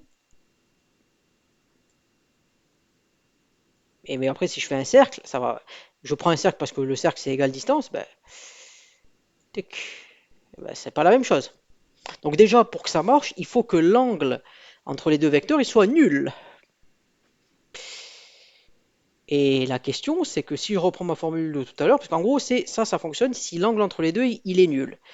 Mais on a montré tout à l'heure que la formule du produit scalaire, qui d'ailleurs que j'ai dû garder parce que je me doutais que j'allais l'utiliser, parce que je savais qu'on allait l'utiliser en fait, à mon avis, hein, puisque De manière, quand tu donnes des exos sur les produits scalaires, il n'y a pas 150 choses que tu peux faire en général. Et puis, c'est très intéressant cette formule-là.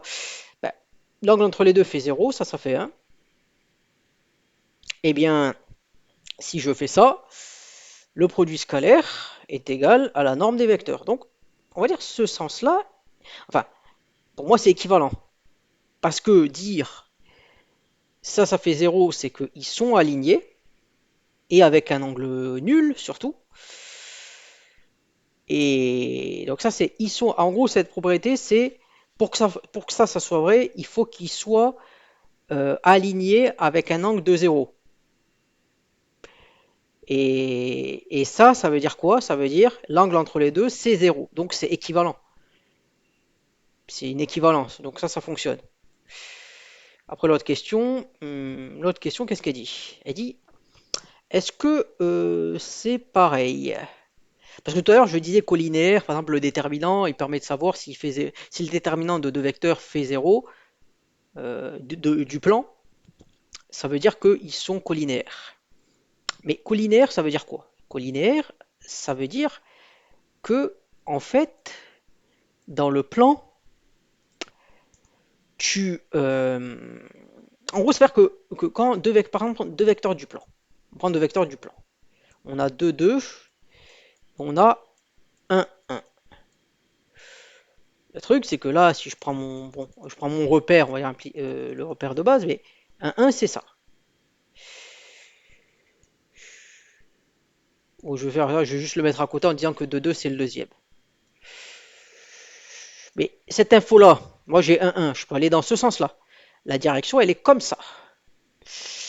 2, 2, ben, il est inclus dans cette information de direction, puisque finalement 2, 2, c'est juste 2 fois 1, 1. Donc ce vecteur n'apporte aucun degré de liberté supplémentaire. Il est déductible du premier. Donc il sert à rien. Donc collinaire, finalement, ça veut dire que dans ce cas-là, dire que c'est collinaire, ça veut dire que 2, 2, je peux dire que c'est un nombre réel, lambda, fois 1, 1. Par exemple, 2, 2, ben, ce serait ici. Mais par exemple, j'aurais moins 1, ce serait ici. Donc en fait, c'est un nombre, du coup, lambda. Lui, il appartient à R. Donc, si je comprends sa question, s'ils sont collinaires, non, c'est plutôt ça implique qu'ils sont collinaires, parce que collinaire veut dire un angle nul. Mais s'ils sont collinaires, ça veut dire que c'est pas. En fait, collinaire veut dire j'ai une information sur l'angle, il peut être nul, ou bien il peut être de 180 degrés. Parce que collinaire, comme j'ai dit, si c'est un lambda qui appartient à R, il peut être négatif. Donc s'il est négatif, ben, ça veut dire que c'est la direction, elle est opposée. Et si par exemple je fais autant, si j'additionne comme ça deux vecteurs, ben, la contribution se fait. Mais si j'ai ça et que j'ai ça, ben, c'est sur la même ligne, hein, c'est collinaire, c'est la même ligne. Pourtant, ça ne va pas s'additionner, ça va se soustraire. Si là je mets l'opposé, ça va faire 0. Mais là, ça ne va pas faire 0, ça va faire 2 fois la norme. Donc, je dirais que c'est faux. La cinquième, c'est quoi? C'est si les deux vecteurs sont perpendiculaires, est-ce que la norme des deux sont égales? Est-ce que les normes des deux vecteurs sont... Est-ce que la norme des deux vecteurs est égale? Est-ce que les deux vecteurs ont la même norme? Alors déjà, ça, on peut dire... bah, perpendiculaire, c'est un angle. J'ai ça et j'ai ça. Ou j'ai ça et j'ai ça. Dans les deux cas, bon, bien sûr, c'est mal tracé, ce qu'on veut. Euh, Même si je vais essayer de faire un effort. Dans ces deux cas, c'est perpendiculaire. Pourtant, les normes sont pas égales. Parce que c'est une information d'angle en fait. Perpendiculaire, autant quand on a une pente, en fait, si on compte qu'en fait on a un angle comme ça, un θ, généralement il y a une relation, c'est une pente. Ça veut dire que je vais pouvoir dire à un moment donné, si je fais la perpendiculaire, qu'il y a une relation entre ça et ça. Celui-là et celui-là. Il va y avoir une relation entre les deux. Finalement, je vais dire que si ça c'est le Y et ça c'est le X, bah, je vais dire que Y c'est égal à tangente θ fois X. Voilà. Mais si le θ fait 90 degrés, ça fait l'infini. Et donc après, il n'y a aucune relation entre la verticale et l'horizontale. Puisque la pente, ici, elle est infinie. Que je sois là, là, là, là ou là, j'ai pas d'info là. Alors que là, si je suis là, je sais la hauteur, ce qu'il y a. Puisque il y a un angle qui est pas de 90 degrés. Je peux dire qu'il y a une relation entre finalement le X et le Y. Donc ça, c'est faux. Bon, on va voir ce que ça donne. Soumettre les réponses. Donc ma note, ok. 20 sur 20. Donc voyons voir ce qu'eux ils disent. Là voilà, coordonnées, le système étant orthonormal, voilà, ok. La U est orthogonale à ça. Ici, qu'est-ce qu'ils font? Ils font ça, ils mettent au carré, ok, norme au carré, ok. Le fameux A plus B, facteur de A moins B, ok. Et là, du coup, si ça fait zéro tout le temps, puisque ça fait zéro tout le temps, c'est que les deux sont tout le temps perpendiculaires. Là, vrai, pourquoi? Parce que ils font ça. Ah oui, ok, ils ont mis au carré, ils ont fait l'égalité au carré. Ils ont fait ça, ils ont fait ça, ils ont comparé, ils ont dit, ok, ça c'est égal à ça. Et UV, eh ben, si c'est égal, c'est que c'est égalité des normes. Ok. En prenant U, un vecteur non nul, et V, voilà, bah, c'est ce que je disais. Les vecteurs sont collinéaires. Ok. Mais on n'a pas la somme parce qu'il suffit de prendre l'opposé et on voit l'opposé et on voit bien que de toute façon un cas on a zéro et là on a différents zéros donc oui c'est l'inégalité triangulaire. Et là bon il suffit juste de se dire voilà faux parce que de toute façon je prends celui-là si je l'augmente comme ça je vais dans la même direction bah, c'est toujours perpendiculaire pourtant la norme je peux la tripler la quadrupler la multiplier par 1 million donc voilà. Ok, ok. Mais en fait, le truc, c'est que je suis beaucoup passé par explication, donc je pense que j'ai passé beaucoup plus de temps que d'habitude. Mais je trouve que c'était salutaire parce que le produit scalaire, c'est vrai que je trouve que comment je le comprends, ça se retient à travers les années. Je vous dis, plus de 10 ans après, je retiens. Donc c'est que j'ai essayé de mettre, de comprendre, d'avoir une compréhension de ce que je faisais. D'ailleurs, parce qu'il disait visiblement qu'il y avait une première expression là. Qu'est-ce qu'ils disent? Voilà, autre expression. Voilà, il dit ça, voilà. Deuxième expression, alors, voir démonstration 1.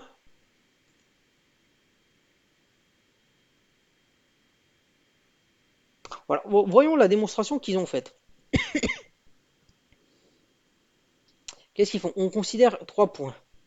Soit H le projeté orthogonal. Voilà, donc s'ils sont de même sens, si l'angle il est ici, alors OA et OH, OA et OH sont de même sens. Donc le OA et OH, mais OH c'est. Ok, en fait, eux, ils font comme ça. Ils définissent que si le produit scalaire, il est comme c'est OH, et OH, de toute façon, c'est toujours c'est OB cosinus θ. Donc, ouais, ils le définissent comme ça, eux, en fait. Oui, en fait, ils prennent le cas où ça vaut. Euh, ils disent, en fait, le cas où s'ils sont collinéaires, alors c'est que. Ouais, ok, eux, ils ont fait comme ça, en fait. Lui, il a fait comme ça. En fait, il a défini en disant le produit scalaire, c'est pas forcément de dire que ça vaut zéro dans un premier temps, c'est plutôt s'ils sont dans le même sens, tu as le maximum. En fait, s'ils sont dans le même sens, ils sont collinéaires, tu as le maximum. Et si tu as un angle, eh ben forcément que ce maximum va diminuer, donc on en déduit cos θ. Bon, ça se tient, ça se tient. C'est vrai que c'est. Bon, le fait que ça fasse zéro, que je dis c'est perpendiculaire, que c'est le cosinus qui apparaît, faut un peu avec la formule que j'ai fait. Là, tu te dis, ok, ça se tient. Bon, après, il fait tous les cas en disant, bah, ça fait zéro. Oui, en fait, c'est ça, quoi. Donc après, ça se tient, mais en tout cas, il faut bien utiliser une formule ou en fait, c'est pas forcément une formule, mais il faut utiliser une règle. Par exemple, moi, dans ma tête, c'est le produit scalaire donne zéro si c'est perpendiculaire. Donc de ce côté-là, je me dis qu'il y a un cosinus qui traîne quelque part. Donc j'ai pris ma formule là avec tous les angles, machin. Au moins celle-là, elle marche même pour prouver que le déterminant, c'est x1, y2, moins, moins y1, x2 pour l'air et tout ça. Donc là, c'est juste, j'ai le maximum quand c'est aligné, et quand c'est pas aligné, je peux exprimer que finalement l'alignement, c'est le V, norme de V fois cosinus θ. Donc les deux se tiennent, c'est vrai que ça se retient aussi comme ça, donc il n'y a pas de, y a pas forcément de souci. Du coup, voilà, sur notre, voilà, et c'est ce qu'il dit, ok, le rappel. Ici, voilà, l'expression n'est pas vraiment fausse lorsque U et V et U est nul, car l'une des deux normes est nulle et le résultat est donc nul. Mais l'angle n'existe pas. Eh ben oui, il n'existe pas, mais ça fait zéro quand même. Donc il peut s'exprimer avec un angle géométrique non orienté puisqu'il ne fait intervenir que le cosinus de l'angle et le cosinus de l'angle ne dépend pas de l'orientation, oui, parce que cosinus x c'est cosinus moins x, donc en valeur absolue, c'est pas comme le sinus, on s'en branle. Ok, ouais, ok, ça se tient comme ça. C'est juste, il y a un truc, j'essaye de voir ce que je pourrais dire d'autre. Après aussi, ce que je dis souvent, c'est que pensez les quatre cadrans comme j'avais montré avant. C'est vraiment en fait, les cadrans, ça permet de prendre tous les cas possibles. Parce que l'angle, il suffit juste de le restreindre entre 0 et 90 et tu as tous les cas possibles. Parce que si tu as un cas, tu seras forcément dans un autre cadran et le passage d'un cadran à un autre, il suffit de faire 90 degrés et tu es forcément, t'es forcément à cheval entre deux cadrans. Si tu fais une rotation de 90 degrés. Donc je trouve que c'est assez pratique et je pense que ce truc des quatre cadrans là, ça peut simplifier pas mal de problèmes chiants des fois parce que si on pense même des trucs au hasard, on se dit ok, je mets quatre cadrans, je mets une droite et je peux limiter les choses. Donc là par exemple, il donne même des exos en disant un peu voilà AB fait 3, AC fait 5 et l'angle fait pi sur 6, calculer le produit scalaire. Voilà, en fait en gros, c'est qu'il y a deux choses, c'est que soit le produit scalaire, tu donnes des coordonnées et tu fais la formule AC plus BD, soit on te donne des normes et des angles et tu peux le calculer avec la formule ben, norme du premier fois norme du deuxième fois le cosinus entre les deux. Donc voilà. Donc je pense pas qu'il y ait forcément une autre expression du produit scalaire, je dirais.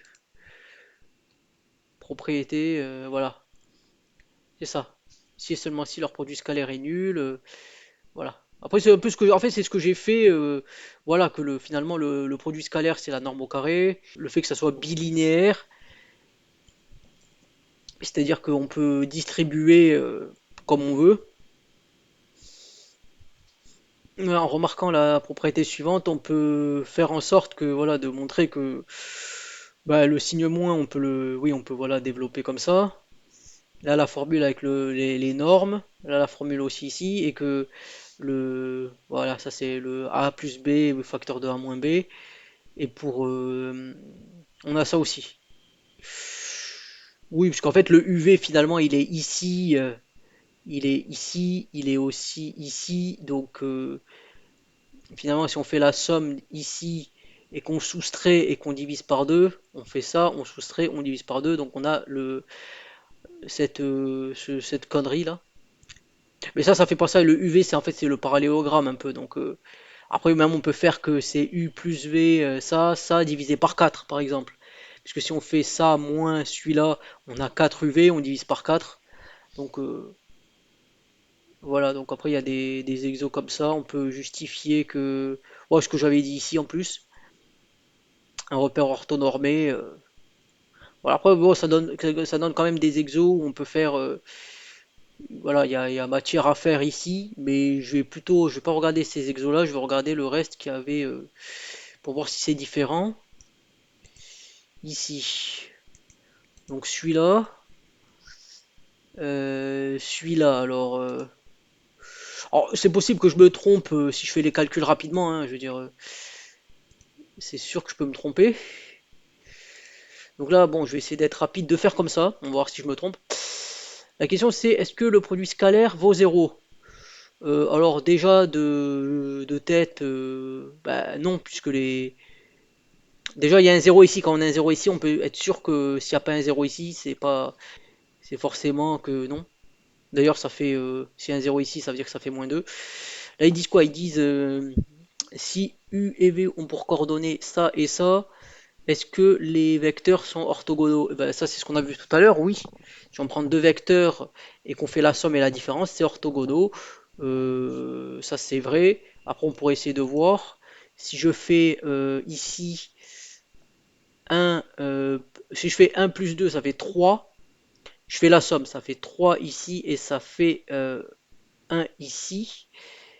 Et si je fais la différence, ça fait -1, -1, 3. Comme j'ai un moins quelque part, en gros le premier, bon après c'est oui, mais je fais la somme des deux, ça fait 3. Et le 2 ici et le 1, ça fait 1. Et le deuxième, si je fais la différence, 1 moins 2, ça fait -1. Et 2 moins -1, ça fait 3. Donc si je fais ça fait -3 plus 3 égale 0. Voilà. Donc ok, donc ça c'est vrai. Maintenant, si les deux ont pour coordonnées blablabla, est-ce que la différence fait ça? Si je fais la différence, ben là 0, ok, ça reste 2, et là ça fait 2 moins -1. Déjà j'ai 3. La norme déjà de 3, c'est forcément 3. Si je fais des 3 zéros, j'ai ajouté un 2. Donc ajouter une coordonnée, sachant que c'est des réels et pas des complexes, fait que le carré, la somme des carrés va forcément augmenter. Étant donné que 3 est supérieur à racine de 5, puisque les deux sont positifs, si je mets au carré, ça fait 9 supérieur à 5, c'est vrai. Donc ça c'est faux. Du coup, la question, elle est, est-ce que si j'ai ça, u carré égale, est-ce que si j'ai les normes qui sont égales, est-ce que ça veut dire que, euh, est-ce que ça veut dire que forcément la norme de, est-ce que u, c'est pas la norme là du coup, les normes sont égales, est-ce que les vecteurs sont égaux ou ils sont opposés? Alors déjà, si on me dit norme égale, pour moi, qu'est-ce que ça veut dire une norme égale? C'est je prends un cercle. Voilà, je mets un centre ici. Et de toute façon, tous les points qui sont au rayon, qui sont ici, qui sont ici, ici, qui sont ici, tous ceux-là sont égaux. Enfin, toutes ces normes sont égales. Pourtant, ces vecteurs sont pas égaux, puisque s'ils étaient égaux, ils ne pourraient pas engendrer une base. Ça veut dire que comprendre une base, c'est je peux atteindre n'importe quel point. Par exemple, ici, si je prends ces deux vecteurs, bah, je vais dire si je veux atteindre ce point-là, je vais me dire, bah, je vais aller, si je peux prendre cette direction, je vais commencer, je vais aller comme ça, je vais faire comme ça, et je vais prendre, je vais être parallèle à celui-là. De toute façon, c'est ça, hein. Je prends une parallèle à ça. Bon, ok, c'est mal dessiné, mais l'idée c'est que ça et ça c'est parallèle, ça et ces deux sont parallèles, et du coup je peux faire cette direction. En gros, si je voulais aller là avec ces deux directions, ben, je commencerai à aller comme ça, puis après j'irai comme ça, et je pourrais l'atteindre ce point. Donc ces vecteurs peuvent pas être égaux puisqu'ils engendrent une base où je peux atteindre n'importe quel point du plan. Ici, si je veux atteindre celui-là, celui-là, tous les points je veux les atteindre, ben, je peux les atteindre. Avec ces deux vecteurs et aussi ceux-là. Donc ils peuvent. Voilà, j'ai prouvé que j'avais une norme, des normes qui étaient égales, mais les vecteurs sont pas égaux, ils sont pas collinaires. Donc ça c'est faux. C'est des conneries. Et ça, pour la même raison, c'est des conneries, parce que c'était le même truc que l'exercice précédent, où on te faisait U scalaire une différence, ça fait 0, ben non. Ben, V peut être la différence de deux vecteurs, tout ça, W.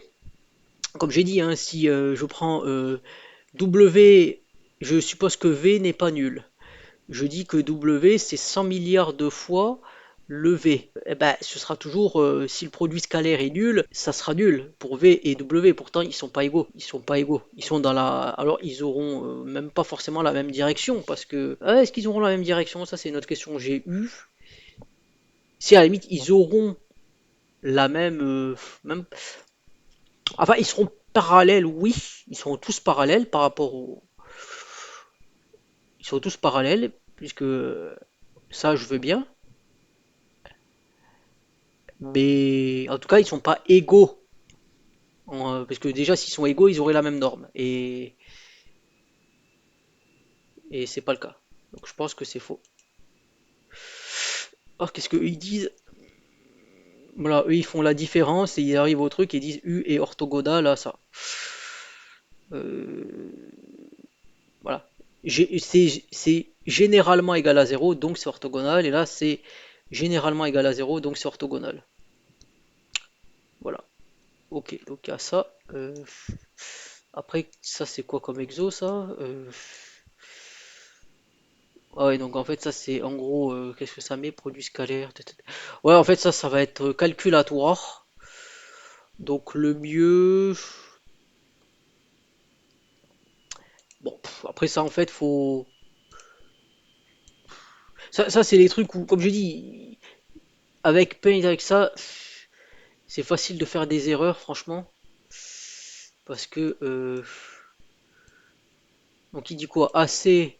Est-ce que AC, déjà, si on te dit égal zéro, c'est est-ce qu'ils sont perpendiculaires? AC, il est là, et BD, il est là, sachant que c'est un carré, sachant que si c'est un carré, puisqu'ils disent que c'est un carré de centraux de côté 1, c'est-à-dire que cette distance et cette distance, c'est 45 degrés là, c'est 45 degrés, AC, c'est 45 degrés comme ça, là c'est BD 45 degrés comme ça, donc 45 degrés, donc c'est, oui, ça fait 0 puisque ça c'est voilà, ça va faire un angle. En fait, ça va faire 360 degrés avec quatre angles, mais comme c'est des carrés et pas un rectangle ça aurait pas forcément marché. Mais ça, je dirais oui. Est-ce que OB OD ça fait 0,25? Alors, alors en fait, soit je fais comme j'avais fait pour l'exo avec les angles, ou bien je fais avec les valeurs. Après, avec les valeurs, c'est juste qu'il faut faire bon OB. Ça va être B moins O, donc O c'est l'origine, donc ça fait on va supposer que ça fait zéro dans ces trucs-là. Donc B ça fait quoi? B il est ici, donc B il fait 0, c'est 0,5 aller là, 0, parce que ouais, c'est 1, donc là je suppose que c'est zéro. Donc là je vais dire que c'est 0,5 comme ça, voilà, 0,5 comme ça, 0,5 comme ça. Donc c'est 0,5, 0,5 et D D ça fait quoi? D ça fait alors pour aller comme ça je vais moins moins donc c'est vraiment en fait c'est les deux sont opposés.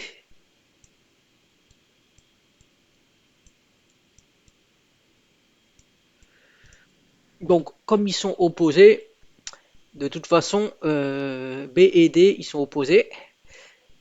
Donc il y a un moins forcément si je sors le moins ici et ça va faire 0,5 0,5 0,5 0,5. Donc si je fais ça, ça veut dire que ça va faire ben, 0,5 au carré plus 0,5 au carré. Deux fois ça avec le moins. Donc ça fait moins 0,5. Donc ça doit être faux, je dirais. Après, on peut, si on fait de toute façon. Après, ça par exemple, on aurait pu faire la formule avec les. Moi j'ai fait comme ça, mais si je fais. On peut faire le double check. Le double check, c'est que si je fais OB comme c'est, ça fait racine de 2 sur 2. L'autre c'est racine de 2 sur 2. Et l'angle entre les deux, entre OB et OD, ben, OB-OD c'est 180. Donc ça veut dire que ça fait moins 2 sur 4 et ça fait moins demi. Ok à ça. Donc on va dire en fait en faisant OB comme ça, Et comme ça, on voit que c'est 180 degrés, l'angle entre les deux c'est 180, et on fait les normes. Donc ok, ça fait ça. Donc je dis c'est faux. AD, BD, est-ce que ça fait moins 1? AD, ça fait 1.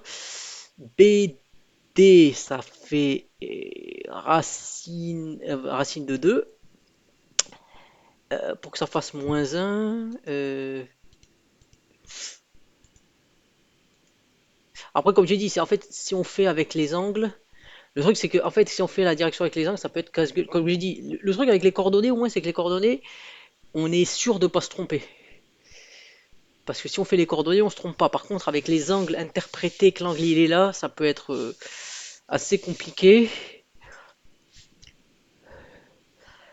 AD, BD, donc si je prends DA, d'ailleurs si je prends DA, je vais dans cette direction, j'ai pas de X, donc c'est que du Y, et c'est du Y dans ce sens-là. AD, non, AD, je diminue avec Y, mais X reste inchangé, donc logiquement, ça devrait être ça. Est-ce que ça se confirme? Si je prends, je fais DA, AD égale D moins A. D, on a dit de manière que c'était que du négatif avant. Et A de toute façon, c'est négatif en X et c'est positif en Y. Donc moins 0,5, ça fait bien le moins 1 qu'elle a, et 0,5 moins 0,5, ça fait bien 0. Donc ça, on a, ok, ça c'est AD. Et BD avec la même logique, BD, BD, déjà on voit que l'angle entre les deux, bah, il est pas nul, donc forcément qu'il va y avoir une diminution. Et si je fais BD, alors c'est D moins B. D c'est toujours ce truc là, moins B qui lui en fait est c'est que positif. Donc, de toute manière, si on regarde BD, même sans faire le calcul, si on voit rapidement, BD, on sait qu'on va aller, si on va de B vers D, on va faire moins 1 comme ça, et moins comme ça. Donc ça devrait être du moins un logiquement. Donc si on fait moins 1, sachant que là on a moins 0,5 ça fait moins 1, et moins 0,5 ça fait moins 1. Donc voilà. En fait, il faut juste regarder le carré. Et puis si je fais le produit scalaire de ces deux trucs, 0 fois moins 1, et je fais moins 1 fois moins 1, ça fait 1. Logiquement, ça fait 1. Si je ne me suis pas trompé. Ça fois ça, et ça fois ça. Donc ça fait 1. Pour moi, donc c'est faux. Et après, il y aurait la troisième méthode, et celle-là, elle est un peu, c'est faire les directions, c'est-à-dire que je fais AD comme ça, et que je fais BD comme ça, mais comme je fais comme ça, et qu'il faut trouver un point commun, donc il faut le caler comme ça, donc là ça fait 45, 45 ou moins 45, mais en fait comme c'est le cosinus, on s'en fout, et la norme de toute façon, en fait dans le cas c'est le sens de l'angle, comme l'angle ici il est de 45, puisque je prends ce point là, je vais essayer de caler ce point là avec un point qui est comme ça ici. Si je le cale dans cette direction, l'angle fait 45, donc c'est forcément cosinus de 45, c'est positif, ou moins 45, on s'en fout. Même le sens, bon là il serait plutôt horaire, mais cosinus de moins 45, ça fait 1, donc ça ferait 1 de toute façon. Donc voilà. OABC, la question c'est que, ça je sais pas si j'en aurai encore besoin. Euh, si je fais avec les, si je fais avec les angles, si je fais avec les angles,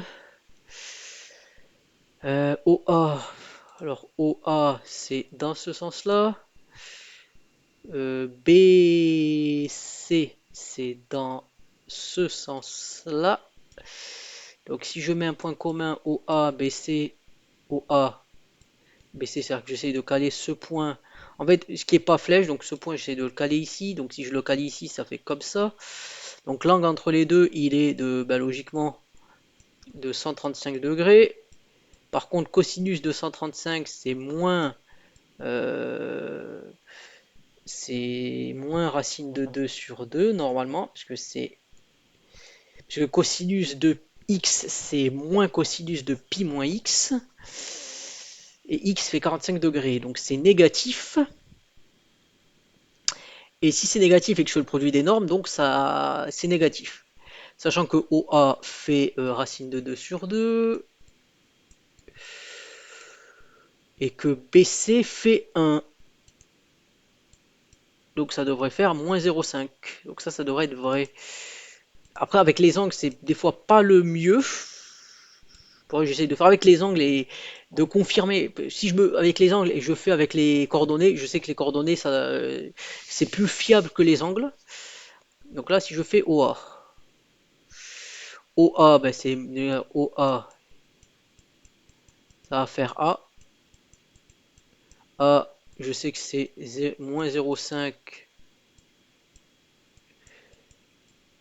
0,5, moins 0,5, 0,5, OA. Et BC, bah, c'est C moins B. C, je fais plus, moins, donc plus, moins,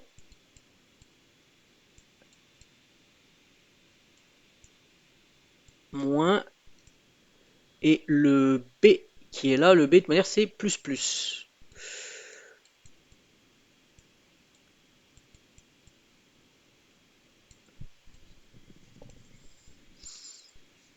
Donc ça veut dire que ça fait quoi? Ça fait 0, 0 moins. Bah, la question OA, je vais dans une direction comme ça, où j'ai du X et du Y. Donc OA, je fais moins. Si je vais OA, je fais moins plus. Donc moins en X et plus en Y. Ok, c'est bon.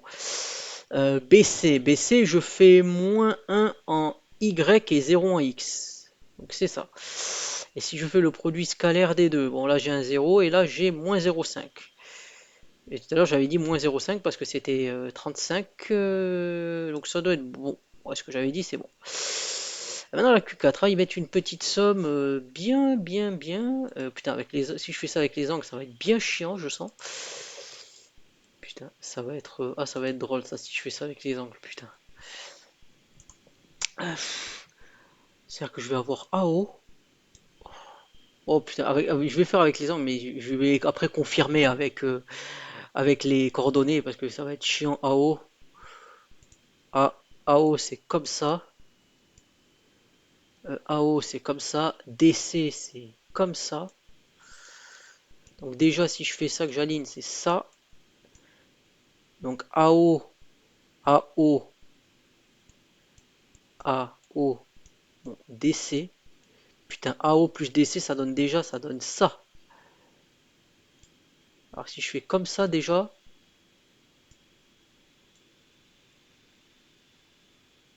déjà ça donne ça et ça c'est BC. BC qui est comme ça. Ah oui, ça donne un truc sympathique, hein, putain. C'est-à-dire que déjà j'ai l'angle j'ai A comme ça, c'est-à-dire que la résultante c'est ça et ça, je dois la faire avec ça. Non, même pas, attends. Parce que si je fais comme ça, j'ai quoi?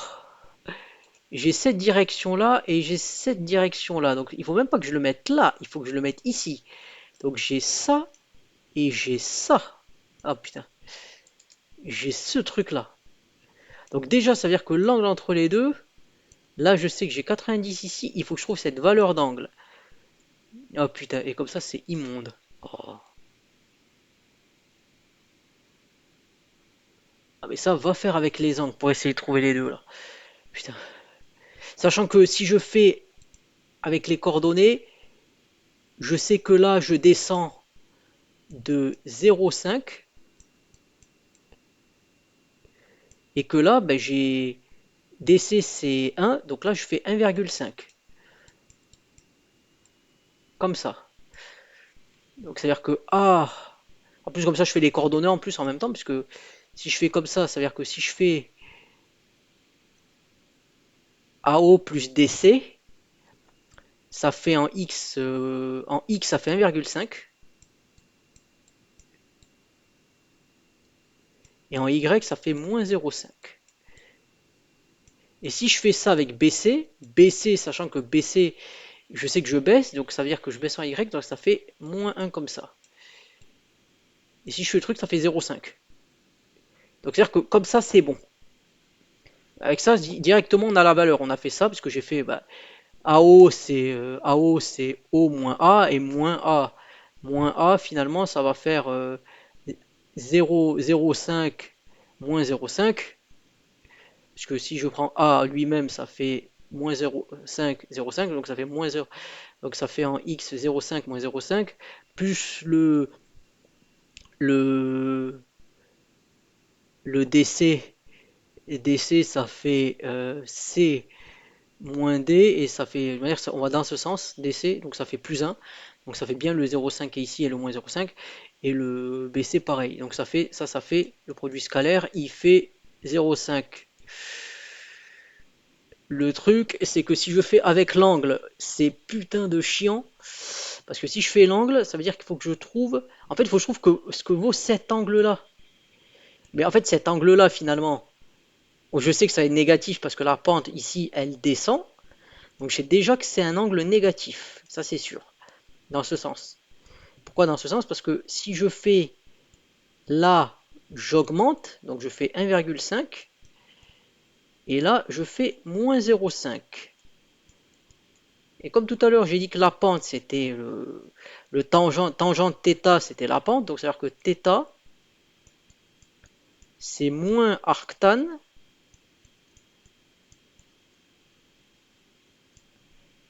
Je vais virer ça. C'est moins arctan de, finalement, moins 0,5. Enfin, moins, parce que le moins, je l'ai inclus dans le fait que je sais que l'angle est négatif. Dans ce sens, de toute façon, puisque c'est ça. Euh, qu'il est négatif. Et que c'est 0,5 sur 1,5. Donc, ça fait un tiers. Va trouver la valeur de arctan. Alors, ça peut se faire hein, à valeur de 1 tiers arctan. Hein. Mais moi, je la calculette, je vais le faire à calcul. Donc, ça veut dire que cet angle-là, là, con, là, si je fais le produit scalaire. Donc là, maintenant, je sais que cet angle, c'est ça, en fait. Mais moi, quand je fais le produit scalaire, c'est cette norme-là. Cette norme-là qui fait 1,5 au carré plus 0,5 au carré. C'est-à-dire que 1,5 au carré, ça fait 2,25. Ça racine de 2,5. Avec cet angle à la con. Et je sais que l'angle entre les deux, de toute façon, si ça c'est 90, enfin, je suppose que dans ce sens, je vais dire que c'est moins 90. Donc ça va être celui-là plus celui-là. Donc cet angle-là, en fait, finalement, ça va être en fait. Après, si je fais 90, parce que comme c'est dans le cosinus, à la limite, le sens, je m'en fous. Mais je sais que ça va être en fait, en valeur absolue, je sais que ça va être 90 euh, moins, en fait, moins en valeur absolue cet angle-là, quoi. Ou plus, en fait, plus, moins. Mais en gros, je sais que ça, je sais pas combien ça fait. Si je prends un tiers, ça fait quoi? Ça fait 0,33. En radian, 0,33, 0,3. Je sais qu'un radian, c'est 57 degrés. Donc si je fais 0,7, enfin 57 fois 0,3, ça va faire 17 degrés à peu près. Donc ça, je vais dire que ça fait à peu près, je sais pas, 17, 18 degrés, quoi. Donc là, ça va faire 72 degrés en gros. Et donc, comme ça, la norme FE1, ça fait que si je fais le calcul, en gros, si je fais ici, ça veut dire que le calcul en fait de ça, ça donnerait, si je me trompe pas, ça va faire racine de 2,5 fois 1 fois cosinus de 90 degrés plus, enfin moins, du coup, à tan de 1/3, si je me trompe pas. Regarde la gueule de... D'un côté tu fais ça, t'as 0,5, d'un côté tu fais ça avec les angles. Ah, parce que là, faut comprendre, là tu peux bien te tromper là. À mon avis, tu peux bien te gourer. Et si je me suis pas gouré déjà, parce que si je fais ça, je sais que ça fait 90. Donc l'angle que je cherche entre les deux, je sais qu'il fait, si je prends ce sens-là dans le sens horaire, c'est négatif. Mais comme c'est le cosinus, je m'en fous, à une valeur absolue près. Parce que je sais que de toute façon, ce truc peut pas être, il peut pas faire plus que 90. Donc je sais que c'est forcément comme ça. Et donc si je prends cette connerie là, non mais regarde la gueule de ce truc quand même.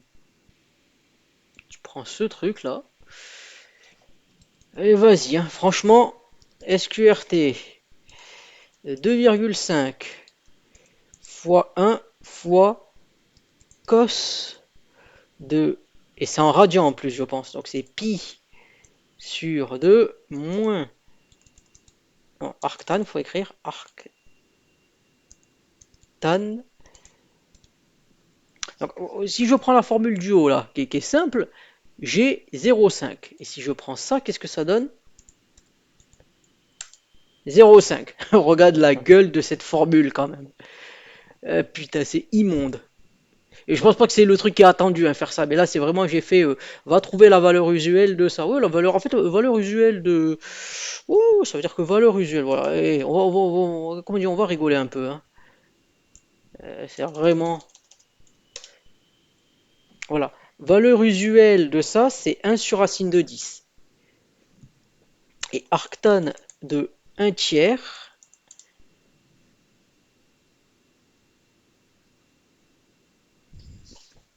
Je pourrais faire un effort quand même, hein, pour me donner la valeur. Ouais, donc c'est ça, c'est en radian, donc je vais faire ça fois 180 sur... non, plutôt, je me suis trompé, fois pi. Non, non, c'est fois... Si, si, si, c'est ça, je suis... C'est ça, divisé par pi. Ça donne 18,43 degrés.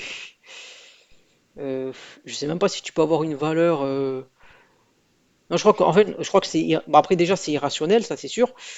Mais ils auraient pu quand même donner une valeur précise, hein. Je suis un peu déçu.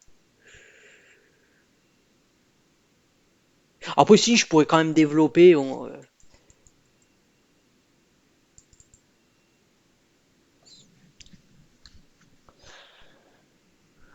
Ouais, ouais. Bon, comme c'est 1/3, comme je dis, en radian, c'est quasiment la valeur, comme c'est des petites valeurs, hein.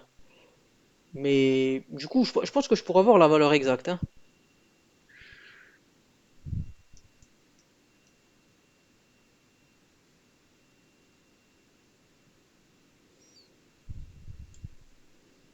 Mais bon, je vais m'arrêter là, hein.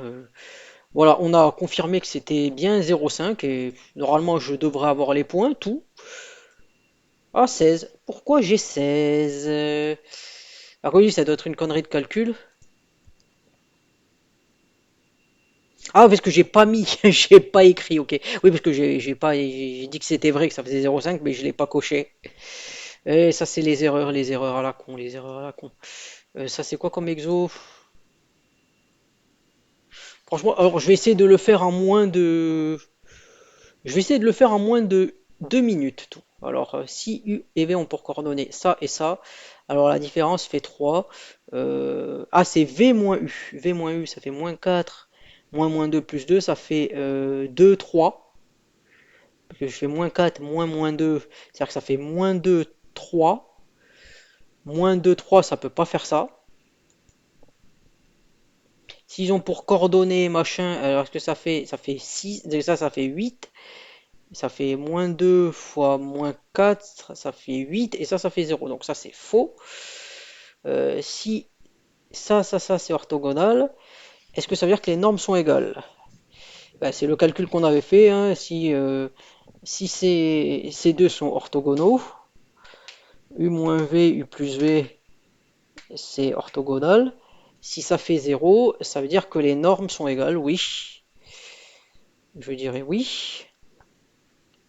Si les normes sont égales, est-ce que ça veut dire que c'est ça? Ben, pas forcément, non, puisque rien ne veut dire, rien ne dit ça. Et si ça fait zéro, est-ce que ça veut dire que ça, c'est ça? Ben, ça, c'était le même truc que tout à l'heure, donc non. Alors, il me restait 30 secondes. Je vais juste voir. Il y a peut-être celle-là où je peux me gourer, à la limite. Si ça c'est égal, alors je fais le u plus v moins v. Est-ce que ça fait zéro? Si ça fait zéro, c'est-à-dire que les normes sont égales. Allez, oui, on va voir ce que ça donne. 20 sur 20, magnifique. Et allez, le dernier pour le sport. Bon, si c'est une connerie là de carré, j'arrête, hein. Bon, là, les triangles, je vais arrêter parce que je sature. Moi, je suis à plus de 2 heures de vidéo. Je sais pas combien ce sera pour vous au montage, mais clairement, là, je suis épuisé. Alors, AB, AC, voilà, nanan. Qu'est-ce qu'ils disent? A carré, soit inclus de côté A. Bon, déjà, c'est un triangle équilatéral. Si ça fait A, ça fait A. Si on fait, ça fait A, ça veut dire que déjà l'angle entre les deux, c'est 60 degrés. Euh, je vais prendre allez, 2 minutes pour le faire. Je vais voir, je vais sûrement me louper, mais A, A, B, A, C.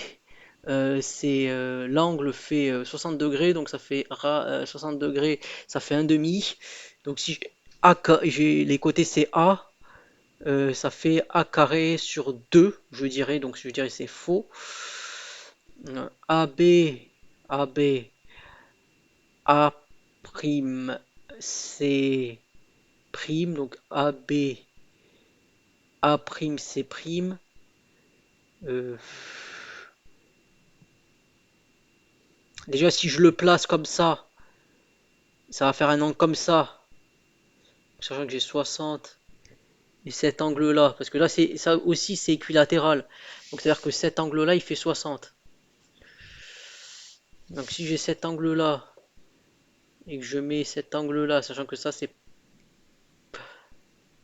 c'est parallèle à, parce que ça c'est parallèle, ces deux sont parallèles. Donc ça, si je le mets comme ça, non, si je mets comme ça va être parallèle déjà, puisque ça c'est parallèle, ouais, ça doit être parallèle. Ça fait 60 ici. Si je le répercute ici, ça fait 60. Mais ça fait déjà 60. Donc c'était quoi? C'était AB. Non, AB. Et comme ça fait 60. Donc si ça fait 60, c'est-à-dire que là, l'angle est prolongé ici. Celui-là, il fait 60 aussi. Je pense que ça fait 60. À voir. Est-ce que ça fait 60 ou ça fait 120? Parce que si je prolonge comme ça. Ouais, j'ai plus l'impression que là, ça fait 120. Donc ça pourrait être négatif. Euh, Sachant que ça, c'est la moitié. Donc ça fait A carré sur 2.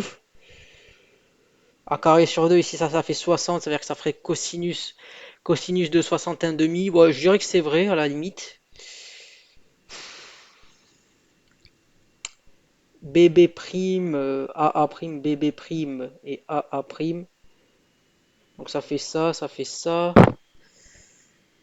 Je sais pas combien ça fait.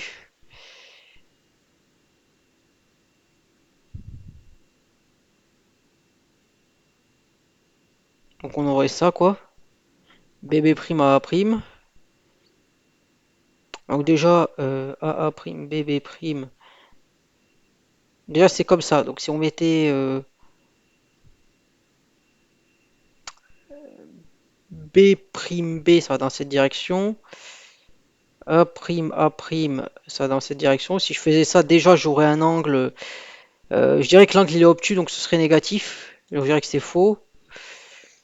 Euh, A prime, A prime et B prime C prime. A A prime, c'est comme ça. B prime C prime, B prime C prime. A prime, comme ça. B prime C prime. Donc c'est ouais, c'est en fait c'est dans cette direction, donc ça ferait 60 degrés. Puisque B prime, B, non, B prime C prime, c'est B prime C prime en plus. A prime, B prime, C prime. Ouais, bah, de manière comme ça, c'est forcément c'est zéro. Je veux dire, si tu traces comme ça et que tu traces comme ça, c'est perpendiculaire. Et BC, CA. B, C, C, B, C, C, A. Donc si tu le répercutes ici, B, C, C, A, puisque la flèche va ici, là elle va ici. Bon, rapidement, si je fais ça rapidement, mais ça doit faire sûrement plus de 5 minutes que je suis dessus. J'avais dit que je passais 2 minutes, mais c'est. En vrai, j'ai sûrement des trucs faux, hein, mais bon. Ça, j'ai baissé comme ça et j'ai CA. Donc la flèche, il faut que je la mette comme ça. Donc déjà, c'est négatif. Donc si c'est négatif, ça peut pas être ça. Bon, on va voir ce que ça va donner. Voilà. Voir les indications et réponses. Qu'est-ce que j'ai dit? Là, j'ai trouvé parce que j'ai dit C62, j'ai dit non, AB, AC, AB, AC. J'ai dit que c'était faux parce que oui, de toute façon, ça, il y avait forcément un angle de 60, ça pouvait pas être ça. Là, j'ai dit elles sont parallèles droite des milieux, de sens contraire, et oui, j'avais dit que l'angle était forcément supérieur à 90 degrés. Ça, je sais même plus si c'est comme ça que j'ai fait. Donc, je sais même plus comment j'ai fait. J'ai juste dit B prime A prime A, B B prime A A prime. J'ai supposé que c'était négatif. C'est pour ça que j'ai dit l'angle est supérieur à 90. Là, c'est perpendiculaire. Et là, ouais, j'ai fait le dessin et j'ai vu que c'était. En fait, quand tu fais avec le dessin, ce qui est pratique, c'est que quand tu as mis l'angle correctement, tu sais que si c'est supérieur à 90 degrés, c'est négatif. Donc si on dit que c'est positif, c'est de la merde. Voilà. Donc, ouh, cet épisode a duré longtemps. Moi, je suis à 2 heures. Là, je vais être dans 5 secondes. Là, je suis à 2h13. Donc voilà, je vais terminer la vidéo ici. Un sujet intéressant, hein, qui m'a fait beaucoup réfléchir. Parce que j'ai passé du temps à essayer de me rappeler aussi des formules pour que ça soit clair. Même, je vous l'ai montré avec le cosinus, mais j'ai pas trouvé un truc simple pour montrer, mais j'ai dû quand même ramer. Après, il y a des formules, voilà, les formules de Arctan, la différence. Vous supposez que c'est admis. S'il y a 10 000 likes, je ferai une vidéo pour préciser toutes les formules de somme de cosinus, de sinus, tout ça. Je dis ça, mais peut-être que je la ferai dans 6 mois ou dans un an.